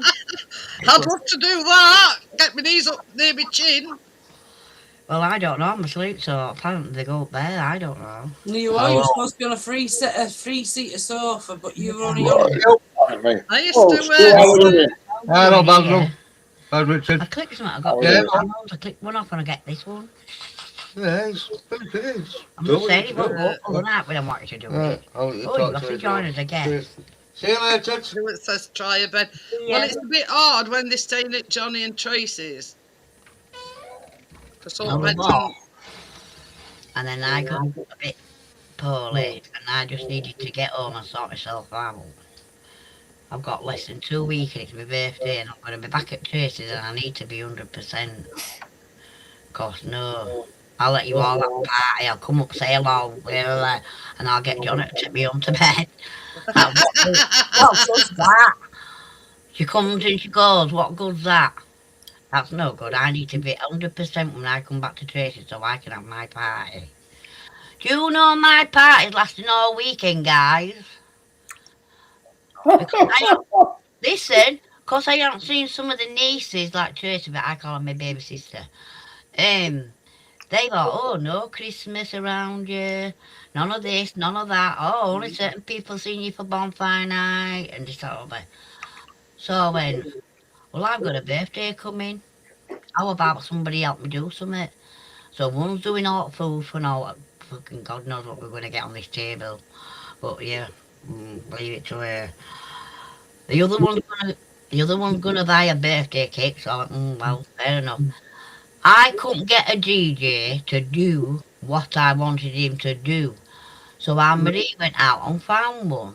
£260. So I'm fucking not paying £260 to some bloke to play fucking records. So Marie got back to me and went, no, Car. Because he knows your family and I've used him for weddings and christenings and wherever else I've been. She said, he's took £100 off that. He just wants to know if he can get in an hour to an hour and a half before anybody else is let in, so we can put all this stuff where you're wanting it. So I went, fair enough. You'll have to phone club and ask. And when somebody phoned the club, they turned around and said, oh, so you definitely keep in this date? And they turned around and said, well, why would you think we're not? Because nobody's been in touch to say when they're going to pay it. So somebody's come forward to pay for the room such that I get paid so I can put it back in their bank account. So I thought, well, yeah, whatever. I'm saying no, they help me keep my room. I can't be losing no room. I've got people coming from all over the fucking place. He's going, you what? I said, you don't know these. These are my friends and they come from another world. I said, it's called YouTube. Tracy's there, I'm there, my friend's there, my boy's there. Oh, look, see. I said, oh, you'll see when he comes. And my son's here, so I'm all on screen, just where I want them, I'm saying. And every one of them can hear what I'm saying. They said, well, I'm bringing them to my party. I said, but some of them, I know where they live, and some of them, I don't. I didn't know. I'm too busy sending invitations out here willy-nilly to my favourite people. I said, I get told on somebody's live, but do you know Tim Carr? I went, yes. Do you know who Tim is? I went, yes, he's the twin to the other one. Oh, well, we know that. But do you know where he lives? I went, I don't know. That corner, how do I know? I went, no, he's coming from Scotland. Scotland. Well, I got back on phone to Mama Dean and I'm saying, I thought they all lived there. This one's coming from Scotland. She went, oh my Lord, Kath. I wasn't expecting him to say yes when I got told. Yeah, they're coming from all over the place, Kath. I'm thinking, I'm the lucky one. So I said, well, I'll give them a little bit at Christmas, what they're going to see at my birthday. And you got it, didn't you? And when Tracy's all dressed up, she looks as good as me. Ooh, you get two for price of one, Richard. I'm getting pictures of you, Artie. You're going to take pictures of me and Richard, and I'm going to take one of you and Richard. Then we're going to get one of you. Then we're going to get them both I've together. already got a picture of Richard and me and Jeanette and Chris.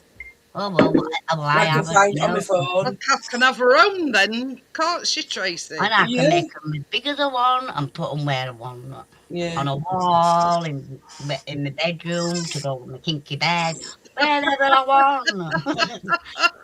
Somebody said something in chat today, I don't know who it was, but oh, look at her with kinky bed or whatever he said. Whatever, I don't know.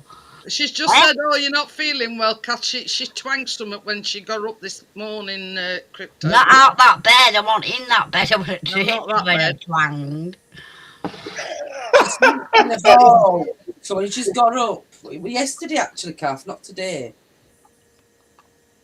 I know. Yeah. I did it before I got into New Year, but when I started drinking, I didn't feel no pain no more. Just one keeps on cuddling you tight. You forget how strong he is and how little she is. So when he gives the cuddles and squeezes her, my Johnny, pulse. my Johnny got me to Wakefield, and he went back to go do whatever. And my son went up to the here, and he said what you told him to say, but you weren't talking to him, you were talking to me. Go up to the cashier, ask for the fast train, Doncaster, blah, blah, blah. I didn't get a chance to. He had all bags, left me with a suitcase. How he got them, I'll never know, but he did. And he took them up to the lady. And I want a fast, 2 adult singles, please, on the fast train to Doncaster. And when she was giving it, and could you tell me what time that comes? She said whatever. He went, oh, you're all right, Mum, you've got time for the fag if you want one. I went, very nice. When you get on this train and we get off, son, do you know how to get around by any chance? To get out of here, to get up there so we can go. I went, oh, no.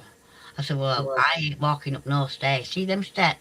You want to walk up them? Walk up them. I'm getting a fucking elevator to take me wherever it's taking.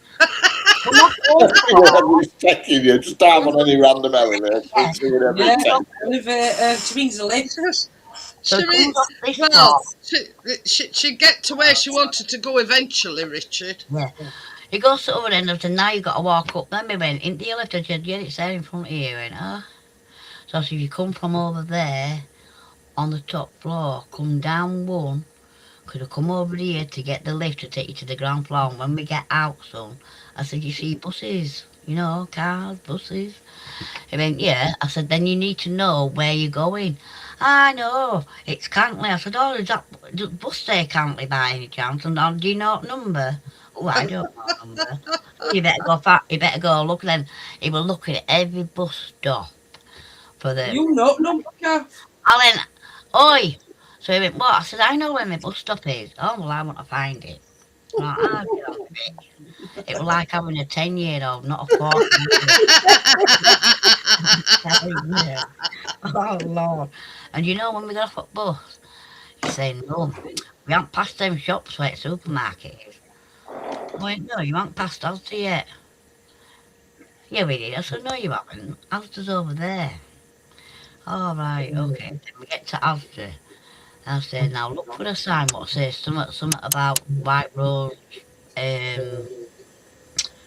Cemetery." So anyway, he's looking for this thing. He says, "Oh, that's up next traffic light." I said, "How do you know? Sharp bus goes round corner." I said, "Oh, so you know where you're going then?" I say at least one of us does. So yeah, my son literally got me from Tracy's with Johnny to where we needed to be to get So to now, him. Kathleen, you don't have to meet him no more when he comes over. You should know how to get to your house from Wakefield. He does now, because he's saying, "Oh, I know where that bus stop is, Mum. Well, we'll go get it then." And he stopped at number 4 and I went, "No, next one, please." That goes to County. I said, "I don't want that number, I want that number." Is So Anthony you, still Jeanette, at yours then, Kath, or has he gone home? No, he's here with me. He's come home with Mum. Can't get it from me for some doing your reason. 3 nights with Kath, and then he's gone back there for a bit, and he'll go home. When I he's, think he got. when I did he think go he. back to work then?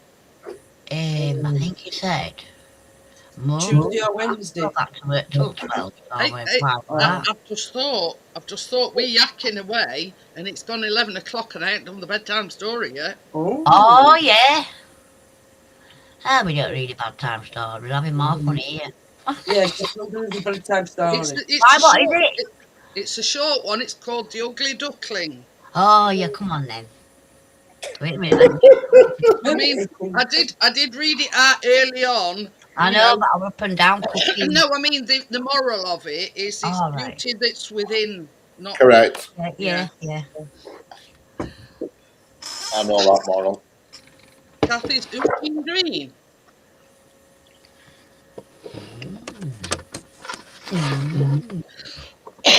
I'm gonna clock, guys.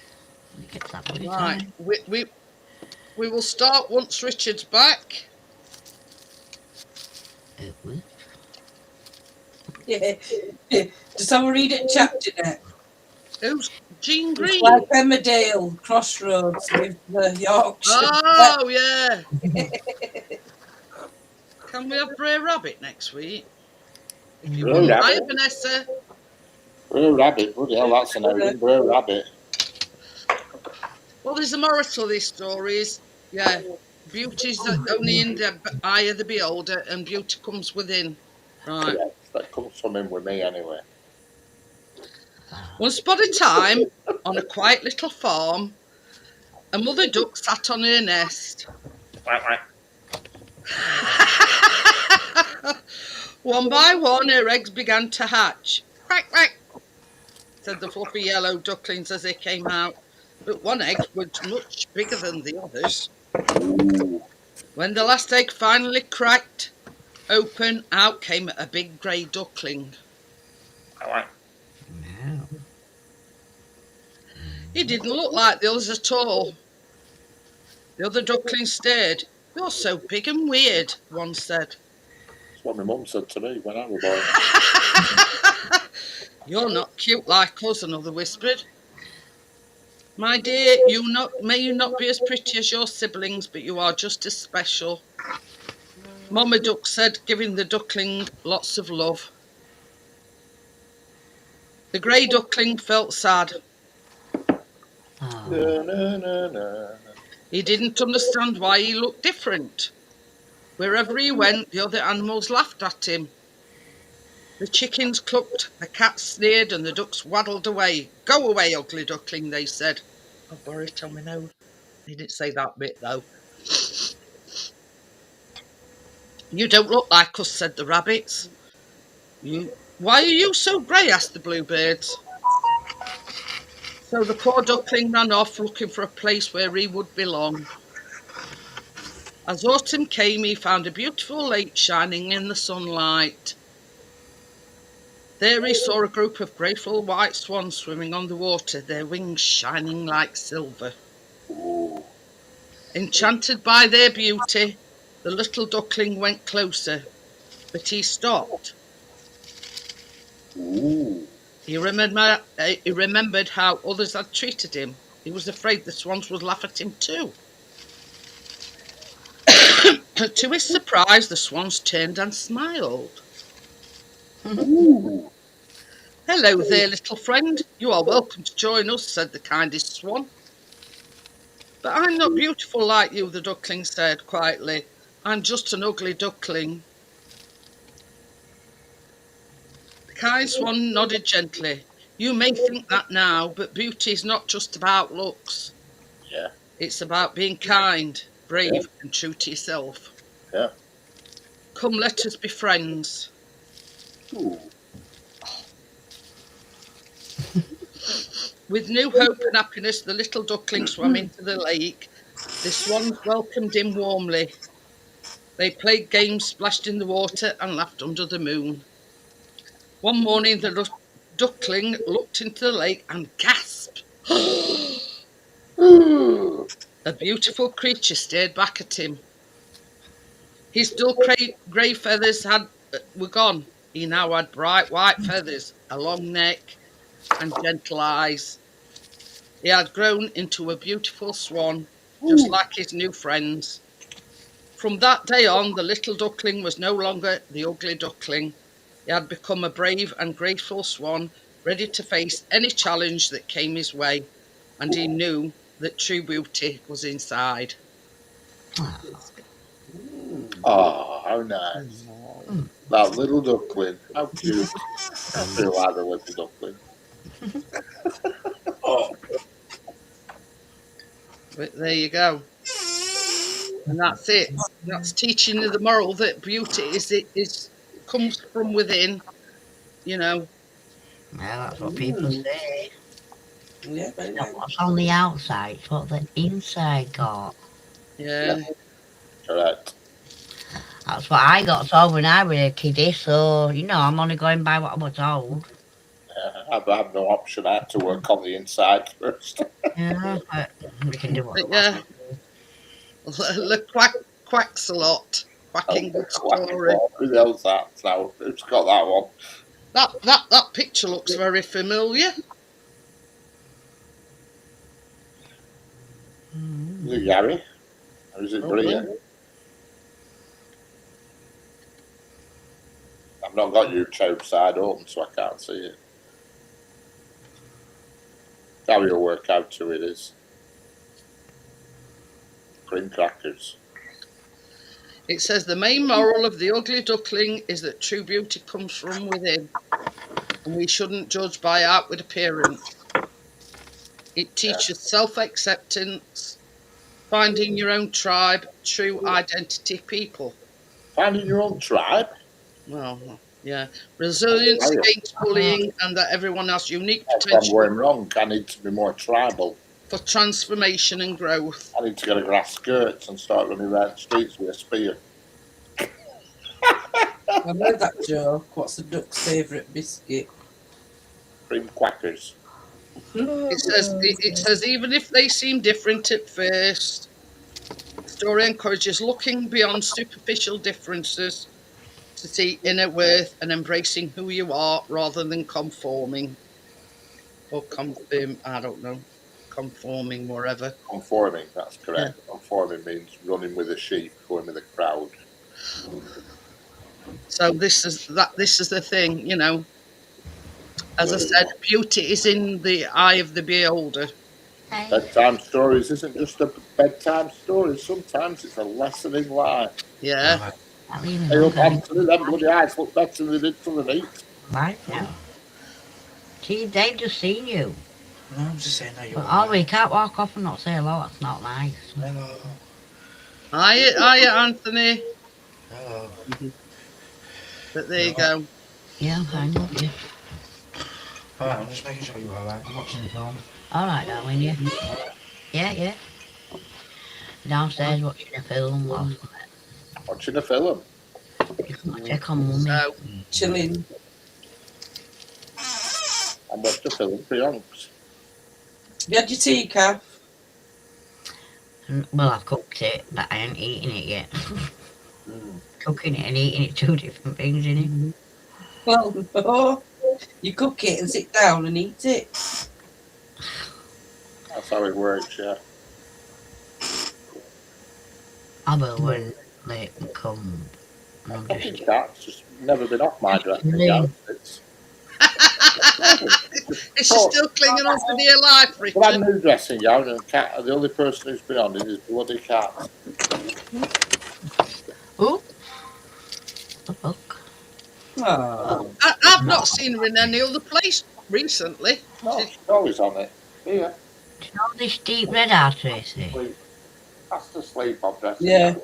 You little bastard. Well, I haven't put none on yet, but It's good stuff, that. I found You it. sit I'm there. going to put it because this works better than old. You should get Stuart to spray it on you.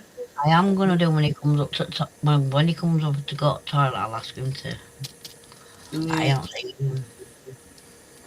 Oh, look at that. You can sit stars. They're not showing up on camera, but you can sit stars outside. Oh. You got to know. You know why she lays on your dressing gown, don't you? Because she's got your scent on it. Brand new. It's never been worn yet. Oh, right. He ain't a chance because she's been on it all the time. Brand new. Never been worn by me. My Brand brother new. used to always lay on my dressing gown. Yeah, she lies on it. She does her stamping act on it, and then she's never been off it. Yeah, because usually she goes in the donuts there. And, Yeah, is he in it? ever since that dressing gown appeared, because that's where daughter put it on settee there. And, Our Benny would never been same, off it. and I've still got that dressing gown. And She when has a little he- igloo under here, and she never goes in that bloody when he thing. come, That when we igloo. first got him, that night he come and laid on me, and I got that dressing gown on, and he would never leave it, and I've still got it hanging on back at bedroom door, even though our Benny's gone. Like I've seen a ghost with that camera. But I says to Richard, I says, our Benny used to, if I take it off and put it down anyway, before I, it were there on this dressing gown. She loves it. Yeah, that bottom donut, that bottom one there on bottom, she won't go in that. Won't touch it. And it's exactly the same as They're identical, and yet she won't get in that. Because I bought her that one. I thought I'll put one in bedroom, and I thought I'll put it on bed because she always sits right up bottom corner at bed. I thought I'll put the second donut on the bed. She won't go in it. Won't touch it. I'll frigging waste some money that way. I mean, you're only about a tenner, but she just won't go in it. I mean, this is what me and Richard were on about last night. You'd think it's identical to other one. Identical, totally. Yet she loves the Same other one. supplier off Amazon and everything. Won't touch it. Won't go near it. I do waste some bloody money. It's like that chair that it's on, that reclining chair. I've never sat in the pig. Just sat there doing notes. But yeah, strange that is, isn't it? Yeah. I mean, I'd Richard have worn that dressing gown, I would have said, yeah, it's because it's got his scent on it. But brand new. Never been worn by anybody yet. I took it out of the packet and daughter put it on there. Within 10 minutes, cat were on it. And it's nice and comfy and snuggly that she feels never safe. been off it since. Yeah, she took over it now. We've got no chance. Every day she's been, ever since, because daughter gave me on, when did daughter give me on, what day are we on now? I get mixed up with days at Christmas from Friday now, aren't we?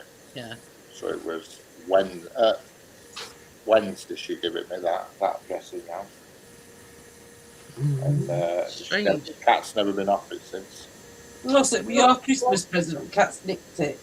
Yeah, cat's nicked it, yeah. I wouldn't say so, partners, because it's not even worn. It's never been worn. Never been on. Never been worn. It says sleeping donut should be all over it.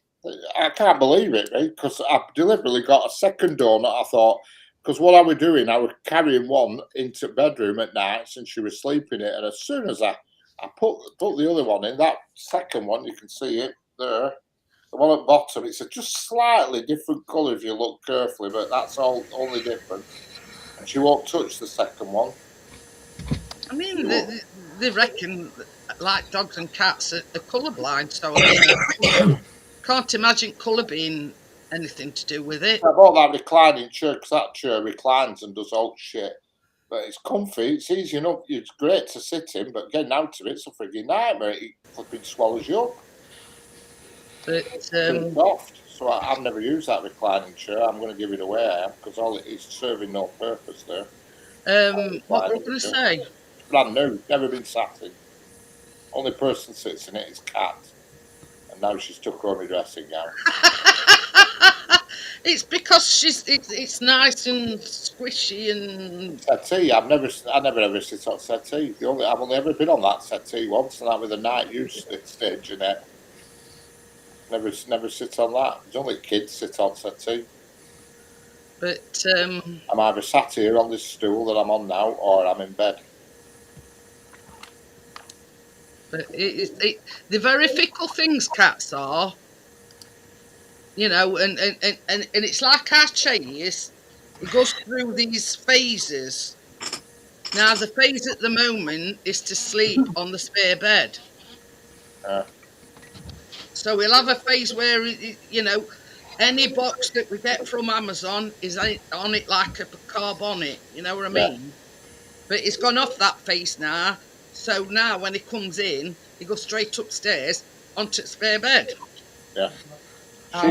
She's got a silly habit just lately of curling up on top of her fryer if it's been on with heat.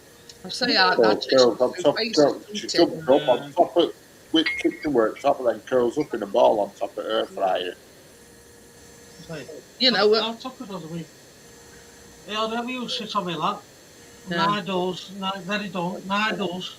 And our Chase used to go, he went through a stage where he'd go to sleep on top landing upstairs, outside bathroom. But then, you know, it goes past that phase and now he's on to spare bed. Weird. Reason or other. Weird animal. You know, and then once the spare bed phase is gone, he'll go back to boxers or, you know, something else. Yeah. They like have these fads where they go through phases of, I don't know. You know, I don't know. So yeah. What have we been up to today, Tracy? How good? No, just tidying round and that, washing. You're putting all your Christmas decorations away soon. Yeah. Gone already. That's a job and a half, isn't it? Oh, gone already. I bet that takes you a while, doesn't it, Tracy, putting all that lot away? Just Johnny's taking it down tomorrow, I think he said. Either tomorrow or weekend. Tree and all Christmas lights have just got to go down now. He's done all outside one, put rock gate. Yeah, cats are attracted you right there. She lies on radiator and it's that I can't hold my hand on it and I'm thinking how's she led there across top of radiator and yet it's too hot for me to hold my hand on. On, you know, we aren't being like underneath this window.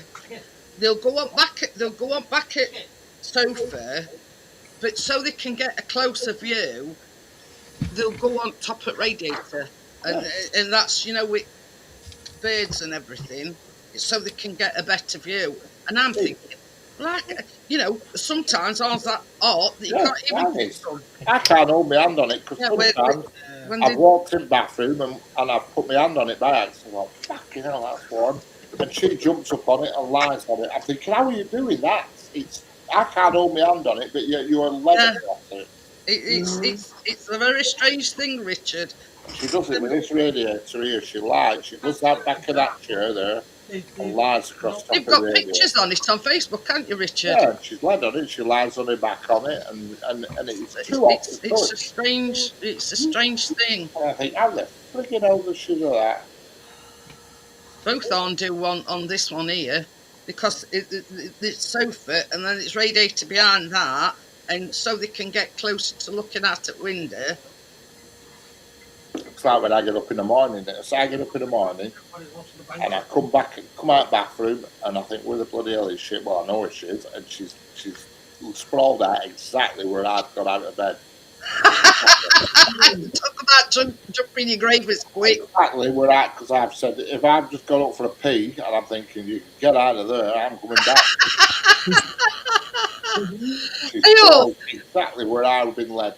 Chris got up today. I don't know where he went. He went to the kitchen to do something, and I took it, jumped straight in his chair. Yeah, right? It's warmth. And Callum says, well, why does he like going in your chair? I says, probably because he's farted on it. I don't know. She does that. When I get off this stool, she sits on this stool. You know what I mean?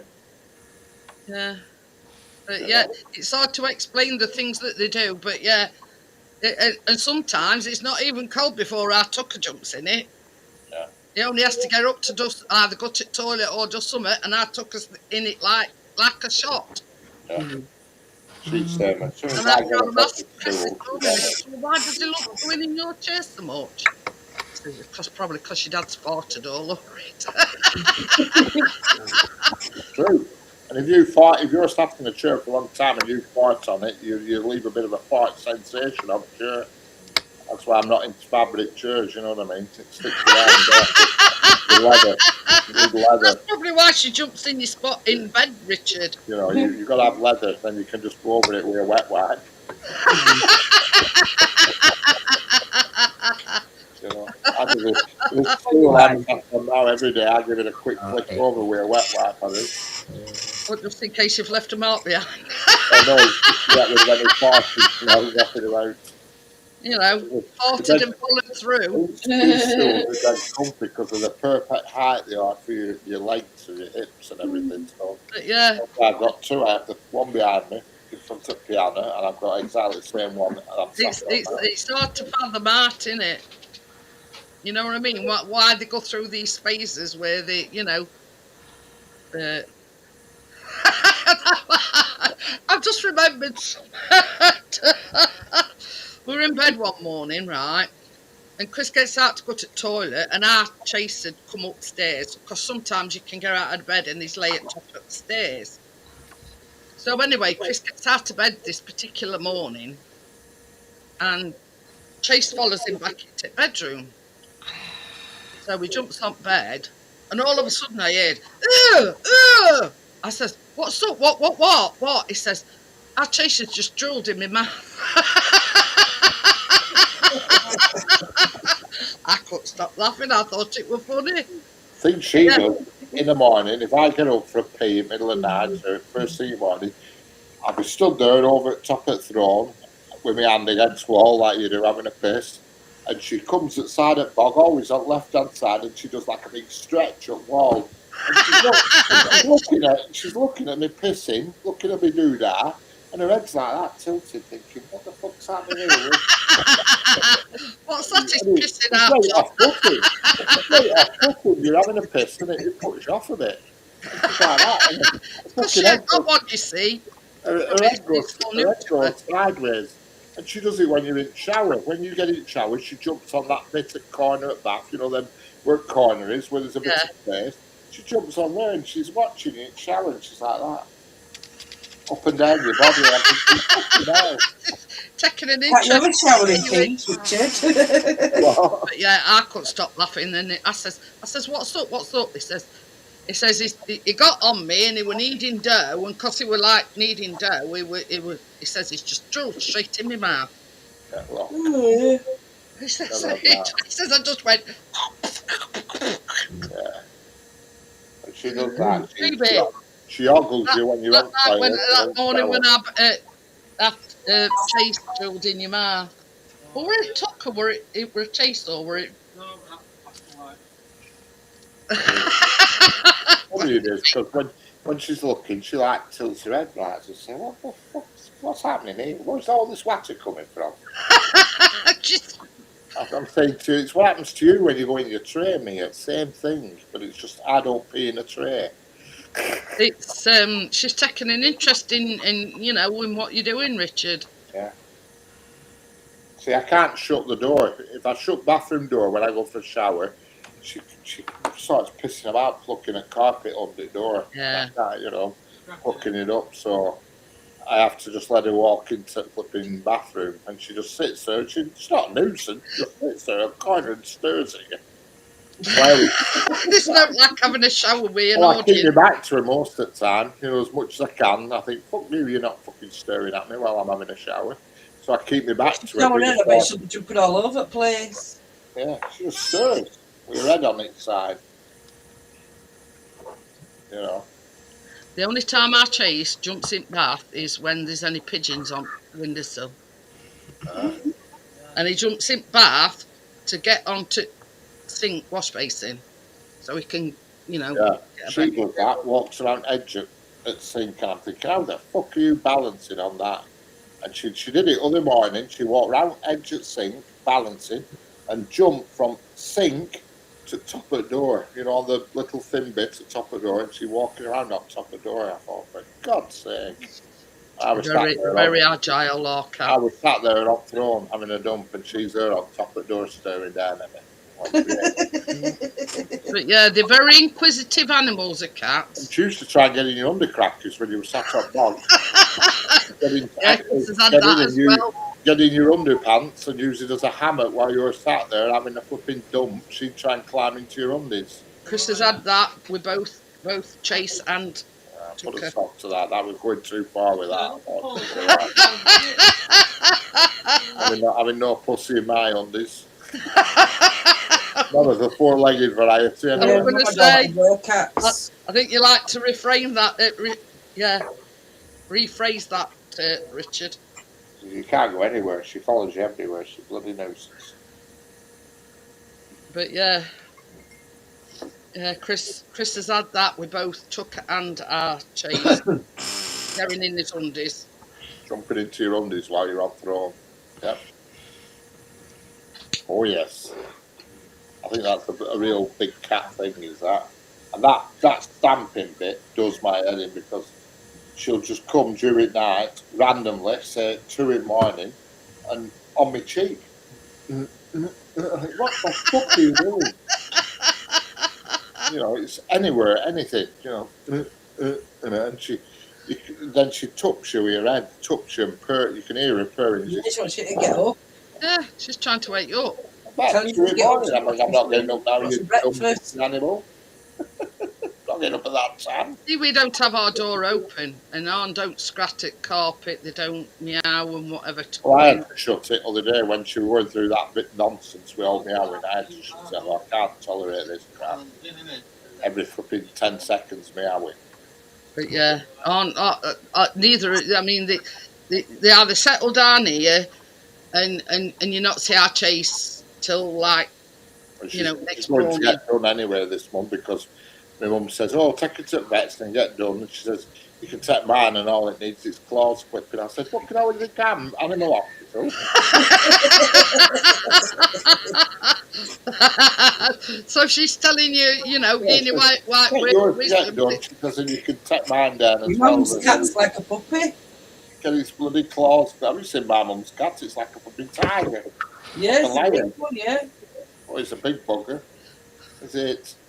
Well, this is the thing Richard says when his mum first gets cats, the short-haired cats. Yeah, I don't know what she does to them. I don't know how she does it.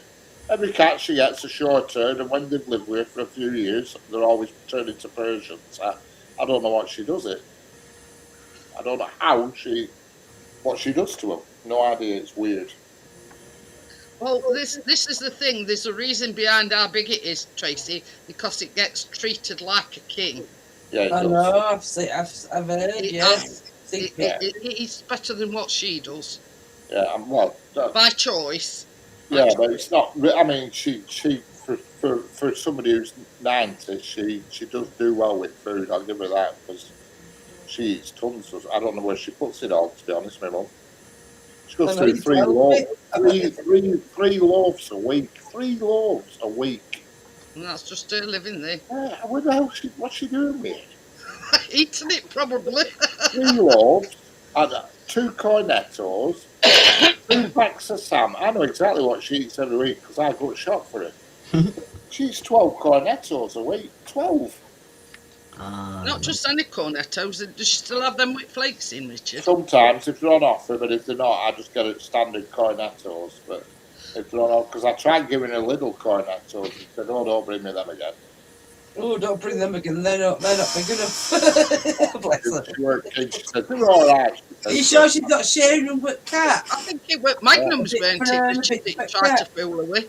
So they were what? Magnums. Were it Magnums she tried to fool her with? Some from Lidl, when you could get a massive box with loads in, and it were miles cheaper. And same packaging and everything, but yeah, it were Magnums because the packets from out because I tipped them out of the box into a freezer drawer. I thought she won't notice difference. I thought if she sees box, she might notice because I think Lidl ones are called Calico or something. And I tipped them out of the box, and they were just in brown wrappers, which is what Wall's Magnums are. But she noticed. She says, "No, don't bring me them again." She says, "Get me to the ones that you normally get me." Yeah, there's not a lot you can get past Richard's mum. No, and yet she forgets everything you speak to her about. Because I told Richard about this Corriedale where they're doing a crossover with Coronation Street and Emmerdale. He says, "Oh, I bet my mum would love to watch that." Yeah. Richard, what are you doing popping in my live stream? I know, he's shown us. That's why I said, I know you two are laughing. I can hear you in the background. Yeah, well, that's anyway, I looked at the camera, Callum. Anyway, yeah, they're doing a crossover with Coronation Street and Emmerdale, and doing an hour-long version. I said to Richard, "I bet your mum would love that." He says, "Yeah." He says, "But I better not tell her." He says, "Because she'll probably have forgot by Monday." She'll have forgot by Monday. I'll have to ring her up at 5 to 8 on Monday night. Yeah, because it starts at 8 o'clock. He says, "Well, I'll give her a bell about 5 to 8. He says, and tell her about it." I dread to think what she's going to be like in a year's time. I dread to think it's going to be difficult. But I mean, she don't do bad, Richard.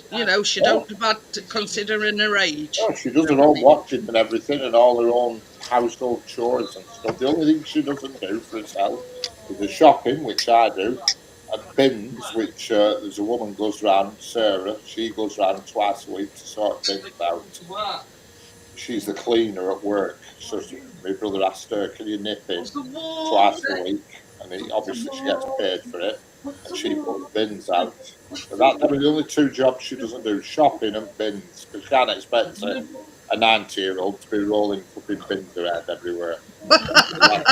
Hell, if it's out to go by with footwork, Richard, with them buns on.